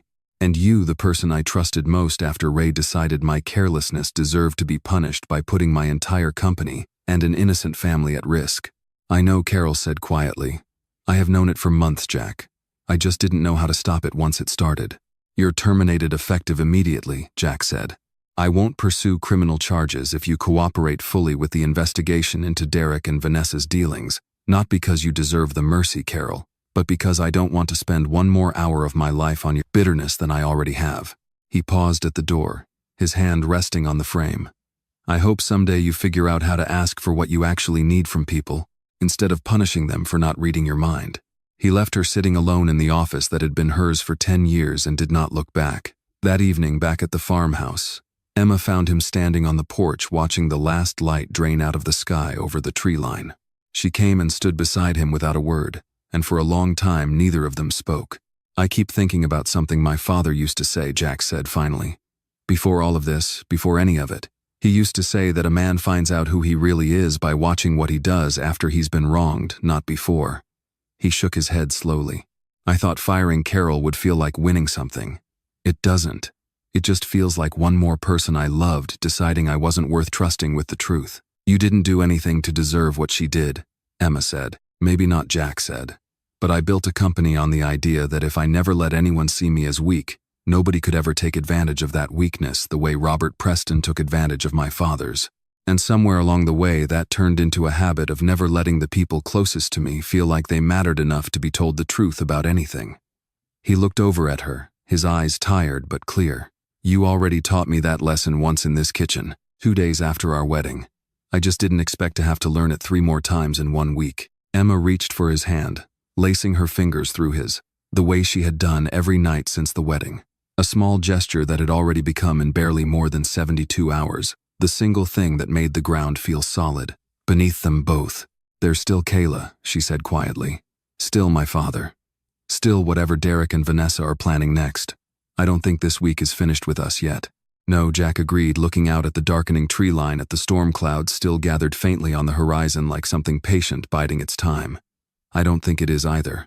Behind them through the kitchen window, the phone on the counter began to ring, and somewhere beneath the calm exterior, he had spent all day rebuilding.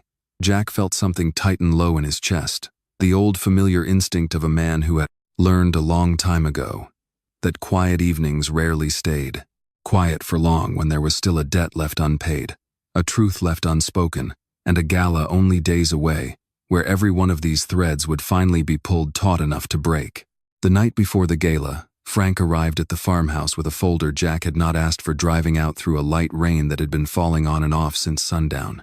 He stood dripping in the doorway for a moment before Jack waved him inside, something in the younger man's expression suggesting this visit had nothing to do with Derek or with the fraud, or with anything Jack had spent the last several days bracing himself against.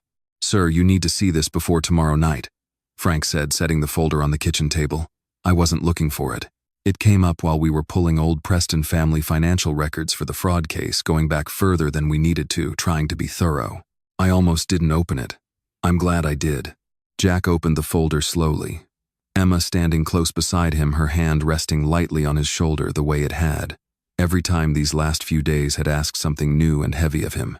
Inside were photocopies of old medical billing records, the paper yellowed with age, the letterhead belonging to a hospital in Chattanooga.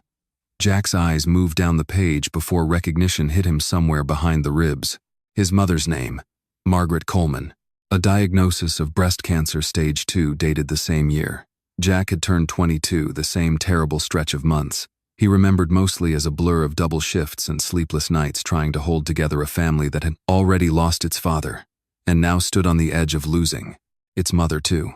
He remembered how frightened he had been. He remembered more than anything the impossible arithmetic of that year, the treatment his mother needed, costing more than he could earn in 3 years combined, and then inexplicably the bill simply disappearing. He had never understood how. He had been too exhausted at the time to question a miracle, and too proud later to go looking for the explanation. "The full cost of her chemotherapy was covered," Frank said quietly. "All of it. Over $130,000 paid in full through a private trust. We traced the account, sir." He hesitated, glancing briefly at Emma before continuing.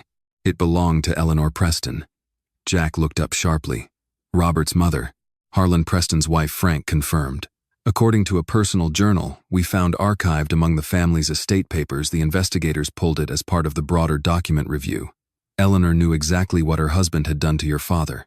She knew about the missing insurance coverage, about the delayed surgery, about everything. She never confronted him about it while he was alive. But after he died, she kept a private record of what she called her own quiet penance.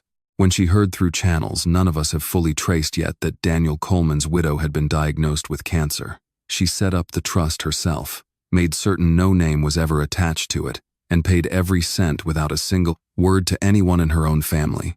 Emma sat down slowly at the kitchen table, one hand pressed to her mouth. Jack did not move at all. He stood holding the folder, his knuckles white against the paper, staring at a name he had never once heard spoken in connection with his own family's survival. "She died not long after, if the dates in this file are right," Frank said gently. "Robert was in his mid-20s. There's no indication he ever knew what she'd done. If anything, the journal suggests she went out of her way to make sure he never would." Jack sat down heavily across from Emma, the folder still open in front of him, and for a long moment he said nothing at all. He was thinking of his mother in a hospital bed 11 years ago, thin and frightened, holding his hand and telling him over and over that she didn't understand how the bill had simply vanished, that someone somewhere must have made a mistake in her favor, and she intended to spend the rest of her life being grateful for it without ever asking why. He had believed all these years that it had been some clerical error, some quiet kindness from an anonymous stranger the world occasionally still produced. He had never once imagined the stranger belonged to the very family that had let his father die waiting for money that should never have been his burden to raise. "The same family that cost him everything," Jack said finally. His voice barely above a whisper quietly saved her. "It looks that way, sir," Frank said. Emma reached across the table and took Jack's hand, watching something complicated move across his face, not quite the relief of an old wound, finally closing, and not quite the reopening of a new one, but something caught painfully between the two. 30 years of grief and 30 years of unexpected grace, both belonging to the same family, both true at the same time. "I don't know what to do with this," Jack admitted. "I've spent my whole life measuring the Prestons by what they took from us. I never once considered that one of them might have spent her whole life trying quietly to give something back. Maybe that's exactly why she never told anyone," Emma said softly. "Some people believe an apology only counts if nobody ever finds out it cost them anything. Jack closed the folder slowly, his hand lingering on the cover, as though he could feel through the paper itself the weight of everything it now meant. Does Robert know any of this?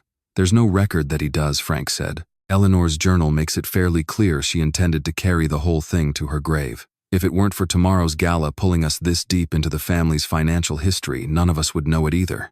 Jack rose from the table and walked to the window, looking out at the dark line of trees beyond the porch rain still falling steadily against the glass. He thought of his mother alive and recovering all those years ago, because of a debt she never knew existed paid by a woman she had never met, married to a man whose decisions had shaped the entire trajectory of Jack's childhood. Grief. He thought of Robert storming down the front steps of his own estate 3 days earlier, calling Jack unworthy of his daughter without the faintest idea that his own mother had once looked at the wreckage her husband left behind and quietly, privately tried to make some small part of it right. I need to think about how to tell him, Jack said finally. Not tomorrow in front of 200 people at a gala where everything else is already about to come apart. He deserves to hear this the right way when there's room for it to actually mean something. There might not be a clean moment for it, Emma said gently. Not with everything else that's about to happen tomorrow night. But maybe that's all right. Maybe the two truths belong together anyway, what his family took from yours, and what his family without his knowledge tried to give back. Maybe he needs to hear both in the same breath, so he understands the whole shape of it, not just the part that makes him feel like a villain. Jack turned from the window and looked at his wife for a long moment, something in his chest loosening slightly the way it had loosened the night. He first told her about his mother the way it had loosened again with Ray on the porch of a hospital fund neither of them would ever speak of, publicly. You keep finding the exact thing I need to hear, he said quietly, right when I need to hear it. I'm not finding anything, Emma said, crossing the room to stand beside him. I'm just paying attention to a man who spent 11 years convincing himself nobody ever would. Outside, the rain had begun to ease, and somewhere past the tree line, the first pale break of moonlight found its way through the clouds, falling faintly across the gravel drive, where an old rust-eaten bicycle still leaned against the porch rail exactly where it had stood since the morning of a wedding that had started as a humiliation and had already in the span of a single week become something neither Jack nor Emma had words yet to fully describe. Tomorrow night would bring Derek's unraveling Vanessa's exposure, and a truth about two families bound together by both a debt and a grace neither of them had ever known to look for. Tonight there was only the quiet and the rain, and the two of them standing together in it, bracing for whatever the morning would finally irreversibly bring. The ballroom of the Hermitage Hotel glittered with the particular kind of excess reserved for men trying to convince a room full of money that more money was a safe bet. Crystal chandeliers threw soft gold light across round tables draped in white linen waiters, moved through the crowd with trays of champagne, and at the front of the room on a small raised stage flanked by two enormous display screens, Derek Hayes stood in a tailored charcoal suit, adjusting his cufflinks with the easy confidence of a man who had never once considered the possibility of consequences. Emma watched him from the edge of the room, her hand tight around a champagne flute. She had no intention of drinking, her eyes tracking every face in the crowd. Her father sat near the front, stiff and uncomfortable in his chair, still unaware of the full scope of what tonight would reveal. Her mother sat beside him, dabbing at nothing beneath her eyes the way she always did when the room demanded a performance of composure she didn't actually feel. Kayla was not in the room yet. Frank's people had confirmed only an hour earlier that Derek's security had brought her from the penthouse under close watch. Her phone still confiscated, her movements still monitored, but she was here now somewhere behind the stage, waiting to be paraded out at the appropriate dramatic moment, a beautiful prop in Derek's carefully constructed performance. Ladies and gentlemen, Derek's voice carried easily through the room's sound system, warm and practiced. Tonight isn't just about land. It's about trust, about families building futures together. He gestured toward Robert seated near the front and smiled. My father-in-law, Robert Preston, has shown extraordinary faith in this project. Faith I intend to honor with the largest private residential development this region has seen in a generation. Applause rippled through the room, polite and uncertain, the sound of investors who had learned long ago to clap first and calculate risk later. Jack stood at the back of the ballroom, not yet visible to Derek, dressed, not in work clothes but in a simple dark suit, nothing ostentatious, nothing that announced wealth the way the room around him did, but something in his bearing had changed. Since the wedding, something quieter and more absolute. Ray stood beside him, solid and steady, the two of them having spent the last several days rebuilding piece by piece the trust that had nearly broken between them. Frank stood on Jack's other side, a tablet tucked beneath his arm, his expression carrying the calm, contained focus of a man about to deploy something he had spent days preparing. "Ready?" Jack asked quietly. "Ready," Frank said. Jack began walking. He crossed the ballroom without hurry, without theater, simply moving through the crowd, the way a man moves through a room he has every right to be in, and heads began to turn as he passed first a few, then more, whispers rippling outward ahead of him like water parting. Derek noticed the shift in the room before he noticed Jack directly, his easy smile faltering slightly as the murmuring grew. And when his eyes finally landed on Jack approaching the stage, something flickered across his face. Not fear yet. The first thin edge of it. "Well," Derek said into the microphone, recovering quickly, his voice pitched for the room. "Our resident cyclist joins us. Should we pause for a photo?" A few nervous laughs scattered through the crowd, but fewer than the joke seemed to expect. "Good evening, Derek," Jack said. He didn't raise his voice. He didn't need to. The room had already gone quiet enough to carry it. "I don't recall inviting you," Derek said. "You invited my land," Jack said. The words landed hard, and the room's murmur sharpened into something closer to silence. Derek's smile thinned. "Excuse me." Jack nodded toward the display screens behind Derek, still showing the glossy renderings of the proposed development. "That access route your project depends on to reach the northern distribution corridor, the storage facilities near the county line, the utility easement you've promised your investors." He turned toward Frank, and Frank stepped forward, tablet in hand, connecting it to the room's display system. "All of it runs through land my company owns outright. You're selling a future built on infrastructure you never had rights to." The screens changed. Derek's glossy renderings dissolved, replaced by property deeds, easement filings, a detailed map overlay showing Coleman Construction's landholdings across the exact corridor. Derek's presentation had promised investors only minutes earlier. Robert Preston rose slowly from his chair near the front, his face draining of color. "That's not possible," Derek said, but his voice had lost its polish now, the first crack showing through. "It's very possible," Jack said. "Because I own it." He looked out at the room, at the lenders and investors frozen mid-swallow around their champagne. "Just like I own the truth about the signature on the $8 million loan documents you've been circulating for the last several weeks." A collective intake of breath moved through the ballroom. Robert's hand found the back of his chair, gripping it hard. "Robert," Jack said, turning toward him directly, now his voice gentler but no less firm. "Did you sign those loan documents?" "No." Robert's voice came out hoarse, barely audible at first, then louder, driven by something that looked for the first time Emma had ever seen, like genuine fear rather than pride. "No, I never signed anything. I've never even seen half of what they're claiming." Frank pulled up the forgery analysis on the screen. The Preston family seal enlarged until the flaws in its stamping were unmistakable side by side, with the authentic version pulled from decades-old property records. "The seal is a forgery," Frank said clearly, his voice carrying the calm authority of someone who had built his career on exactly this kind of precision. "Independently verified by 3 separate document examiners.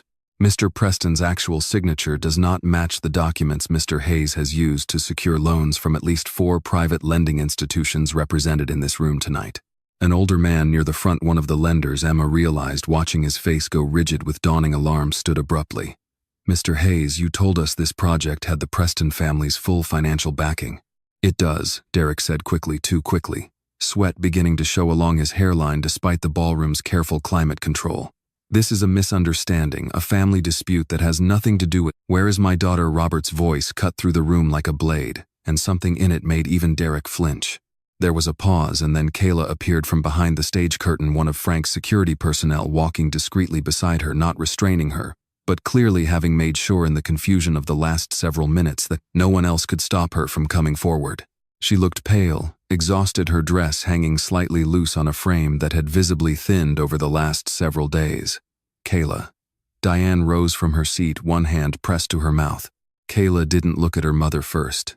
She looked at Derek, and something in her expression had changed entirely from the woman who had leaned against a Bentley laughing at Jack's bicycle only days earlier.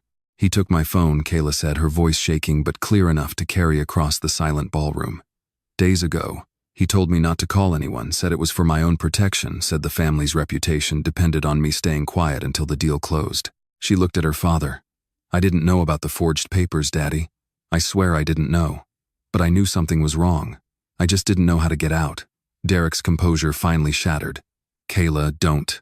"Don't what?" Kayla's voice rose now, sharp with something that had been building for days, maybe longer. Don't tell them the truth. I've spent a week locked in a penthouse listening to you make calls I wasn't supposed to hear, watching you get more and more desperate as this whole thing started falling apart. I'm done protecting you."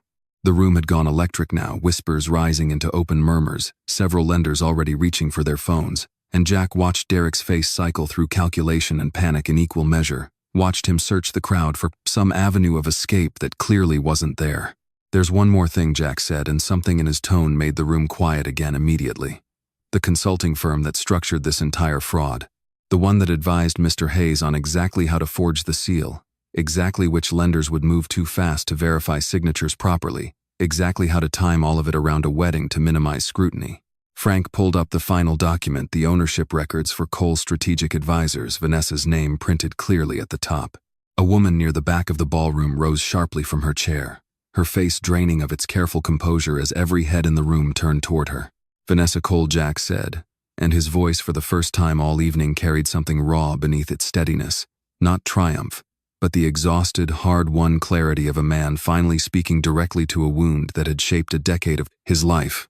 "You built this entire scheme around the exact way you knew I'd respond to it because you're the one who taught me to respond that way in the first place." The ballroom held its breath. Vanessa's mouth opened, some retort or denial half-formed, but nothing came out. And in that silence, Emma watched her husband stand at the center of a room, full of the people who had once laughed at him, finally free of the last, most carefully hidden wound of all. Not through revenge, not through cruelty, but through simple, devastating act of speaking the truth out loud in front of everyone, and refusing to flinch. Security arrived within minutes, hotel staff first moving with the careful discretion of people trained to handle scandal quietly, followed shortly by 2 Nashville police detectives, whom Frank had apparently notified hours earlier, waiting outside in an unmarked car for exactly this moment. Derek was escorted from the ballroom with his tie loosened, and his composure entirely gone, protesting in a voice that had lost every trace of its earlier polish. Vanessa left more quietly, flanked by a second detective, her face a careful, controlled blank that fooled no one in a room that had just watched 9 years of calculated cruelty unravel in under 10 minutes. The ballroom didn't empty. Nobody quite seemed to know how to leave a room in which this much truth had just been spoken aloud, and so the guests remained clustered in small murmuring groups, watching the Preston family the way people watch the aftermath of on their accident, unable to look away, ashamed of their own curiosity staying. Anyway, Robert stood very still near the front of the room, his hand still gripping the back of his chair, his face the color of old paper. When he finally turned, it wasn't toward the departing detectives or the buzzing crowd. It was toward Jack. "You knew," Robert said slowly, "before tonight. You knew about the forgery, about Derek, about all of it, and you let this play out in front of every business partner I have. I gave you every chance to see it privately," Jack said quietly. "Frank went to your office 3 days ago with the same evidence you just saw on that screen. You didn't take his call." Robert's jaw worked. Emma watched something complicated pass across her father's face.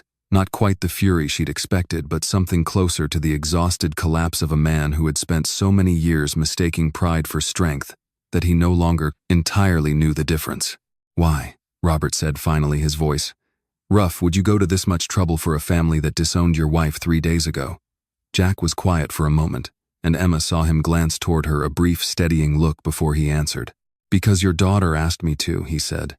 "And because I know what it costs a family to lose everything to someone who was never honest with them in the first place." His voice dropped lower, carrying something that sounded to Emma's ears dangerously close to the old grief he had carried into the ballroom that night. "My father worked land for your father for over a decade, Robert. 40 acres promised on a handshake, that disappeared the day you inherited the ranch, and decided a verbal promise wasn't worth honoring." The color drained further from Robert's face. "Daniel Coleman," he said slowly, as though pulling the name up from somewhere very old and very deep. "You're his son," Jack said. "Yes." The room around them had gone unnervingly quiet, close enough now that the remaining guests could hear every word, though none of them dared move closer or further away, caught in the gravity of a reckoning 3 decades in the making. "There's more," Jack said, and something in his voice made Robert go still. "My father didn't only lose the land your father promised him. 8 years before that, a bull put a horn through his side while he was working your family's pasture. Your father had accident insurance for every full hand on that ranch, every one. Except my father, because he was never carried on the books as anything but seasonal labor year after year for 12 years. The surgery he needed came too late because he had to wait until he could pay for it himself. That delay is the reason he died at 45, Robert. Not bad luck. Not a weak set of lungs. A decision your father made about whose life was worth protecting on paper. Robert sank slowly back into his chair, the fight draining out of him all at once. I didn't know, he whispered. God help me, I didn't know any of that. I believe you, Jack said. That's not really the point though, is it? Whether you knew doesn't change what happened to him. What it cost my family for 20 years afterward. Diane had begun crying quietly beside her husband, and Kayla stood a few feet away, still pale and thin from her week trapped in Derek's penthouse, watching the exchange with an expression Emma couldn't quite read, grief maybe, or the slow, painful dawning of understanding just how much damage her own family's pride had caused to Jack's family and to each other both. Jack knelt slightly so that he was level with Robert's downturned face, his voice softening into something gentler than anything he had used all evening. There's one more thing you need to know, Robert. This one isn't about what your family took. It's about something your family gave back without you ever knowing it. Robert looked up, confusion cutting through the grief on his face. Jack told him about the folder Frank had brought to the farmhouse the night before, about a hospital bill in Chattanooga over $130,000 quietly settled in full, the same year Jack's mother had been diagnosed with cancer. About a private trust that had never carried a name attached to it, traced at last back through decades of records to an account that had belonged to Eleanor Preston. My grandmother, Robert said, his voice barely a whisper. She knew what your father had done, Jack said. According to a journal the investigators found among your family's old papers, she knew everything, the missing insurance, the delayed surgery, all of it. She never said a word to your father while he was alive. But after he died, she found a way to pay a debt she believed her family owed quietly without ever asking for credit or forgiveness. She saved my mother's life, Robert, and she made absolutely certain you would never find out she'd done it. Robert's face crumpled entirely. He pressed both hands over his mouth, and for a long moment he could not speak at all, his shoulder shaking with a grief that seemed to reach back through 3 generations at once. My whole life, he finally managed, I thought of her as a quiet woman who stood behind my grandfather and never said much of anything. I never once imagined she was carrying something like that. He looked up at Jack, his eyes red and raw. Your family gave 12 years of labor to mine and got nothing but a broken promise and a preventable death in return. And somehow my own grandmother still found a way to give something back in secret, asking for nothing. He shook his head slowly. I don't know how to hold both of those truths at the same time, Jack. I don't know how a family carries a debt and a grace that large side by side for 30 years without either one canceling the other out. You don't have to figure that out tonight, Jack said. You just have to decide from here forward to be a man who chooses better than the one who came before him. That's all any of us can actually do with the parts of our history we didn't choose. He extended his hand, not with warmth exactly, but with something steadier than anger. The particular grace of a man who had spent a decade learning the hard way that holding onto old wounds cost more than it ever protected. I'm not interested in punishing you for what your father did, Robert. And I'm not interested in pretending your grandmother's kindness erases it either. I'd rather spend what's left of my life building something better than settling old scores or keeping old ledgers. Robert stared at the offered hand for a long moment, and Emma watched something pass through him. Pride still flickering weakly at the edges, but overwhelmed now by something larger, something closer to genuine humility than she had witnessed from her father in 28 years of knowing him. He took Jack's hand. Kayla moved closer, then her voice small and unsteady when she finally spoke. I laughed at you, she said, looking at Jack directly for the first time since the ballroom's chaos had settled. At the wedding, I stood next to that car and laughed at you like you were nothing, and the whole time Derek was. Her voice broke entirely, and she pressed a hand to her mouth, fighting back tears. I was so stupid. I thought the car meant he loved me. I thought the way people looked at us at that wedding meant I'd won something. Emma crossed the space between them and pulled her sister into an embrace, feeling Kayla's thin shoulders shake with the particular grief of someone finally understanding in the wreckage of everything exactly how much cruelty she had mistaken for confidence. Behind them, Jack stood beside Robert, the two men, saying nothing further for a long moment, simply standing together in the wreckage of 30 years of unspoken history, finally painfully beginning to settle.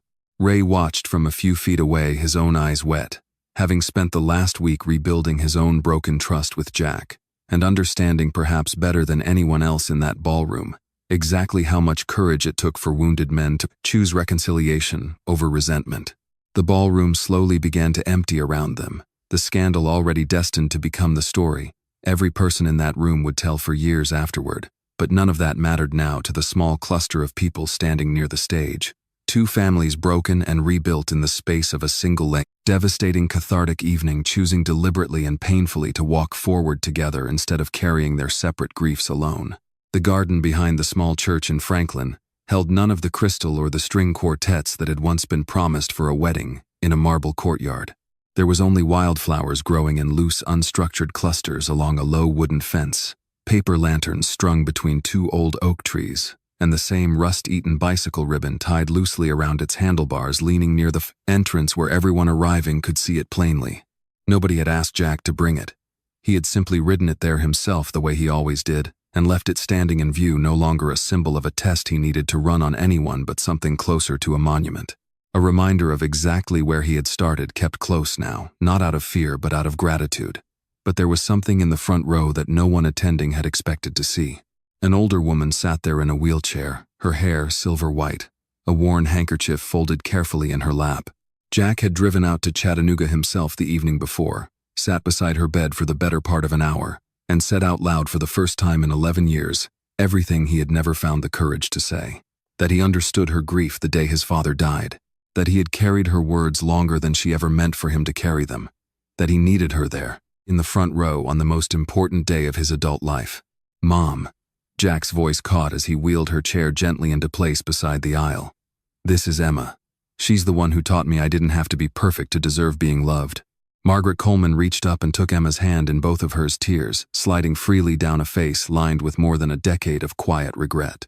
"Thank you," she said, "for bringing my son home." Ray stood as best man, his son beside him in the front row, walking without a trace of a limp, now recovering, fully restored to something like the ordinary life every parent hopes for their child.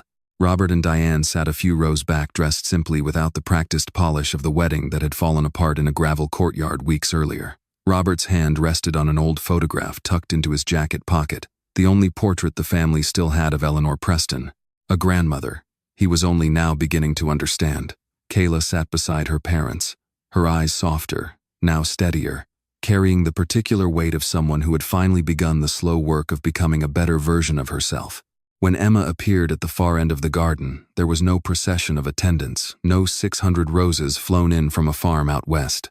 There was only Emma herself walking unhurried across the grass toward the man waiting for her, and the sound of genuine applause rising up from people who had each in their own way been remade by everything the last month had cost them. Jack watched her come, and something in his chest, the same rope that had pulled taut the very first moment he had seen her standing still in a laughing crowd, finally completely let go of its tension. When she reached him, he took her hands, and for a long moment neither of them spoke, the whole garden holding its breath around them. "I have something I want to say," Jack said finally, his voice carrying out over the small gathering, rougher than usual, unguarded in a way none of them had ever heard from him before. "Not vows exactly. Just the truth, since I owe everyone here more of that than I've given for most of my life."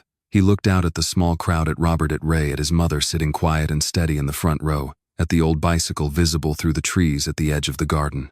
"I spent 11 years building a wall around myself," Jack said. "I told myself it was strength, discipline, the kind of caution a smart man needs after he's been burned once. But it wasn't strength. It was fear wearing a nicer suit." His eyes found Emma's. "I made you stand in a courtyard and get humiliated in front of 200 people because some part of me needed proof you wouldn't leave the way someone else once did. That wasn't fair to you. It was never about you at all. It was about a wound I never let myself heal, because healing felt more dangerous than staying guarded." Emma's eyes filled, but she didn't look away.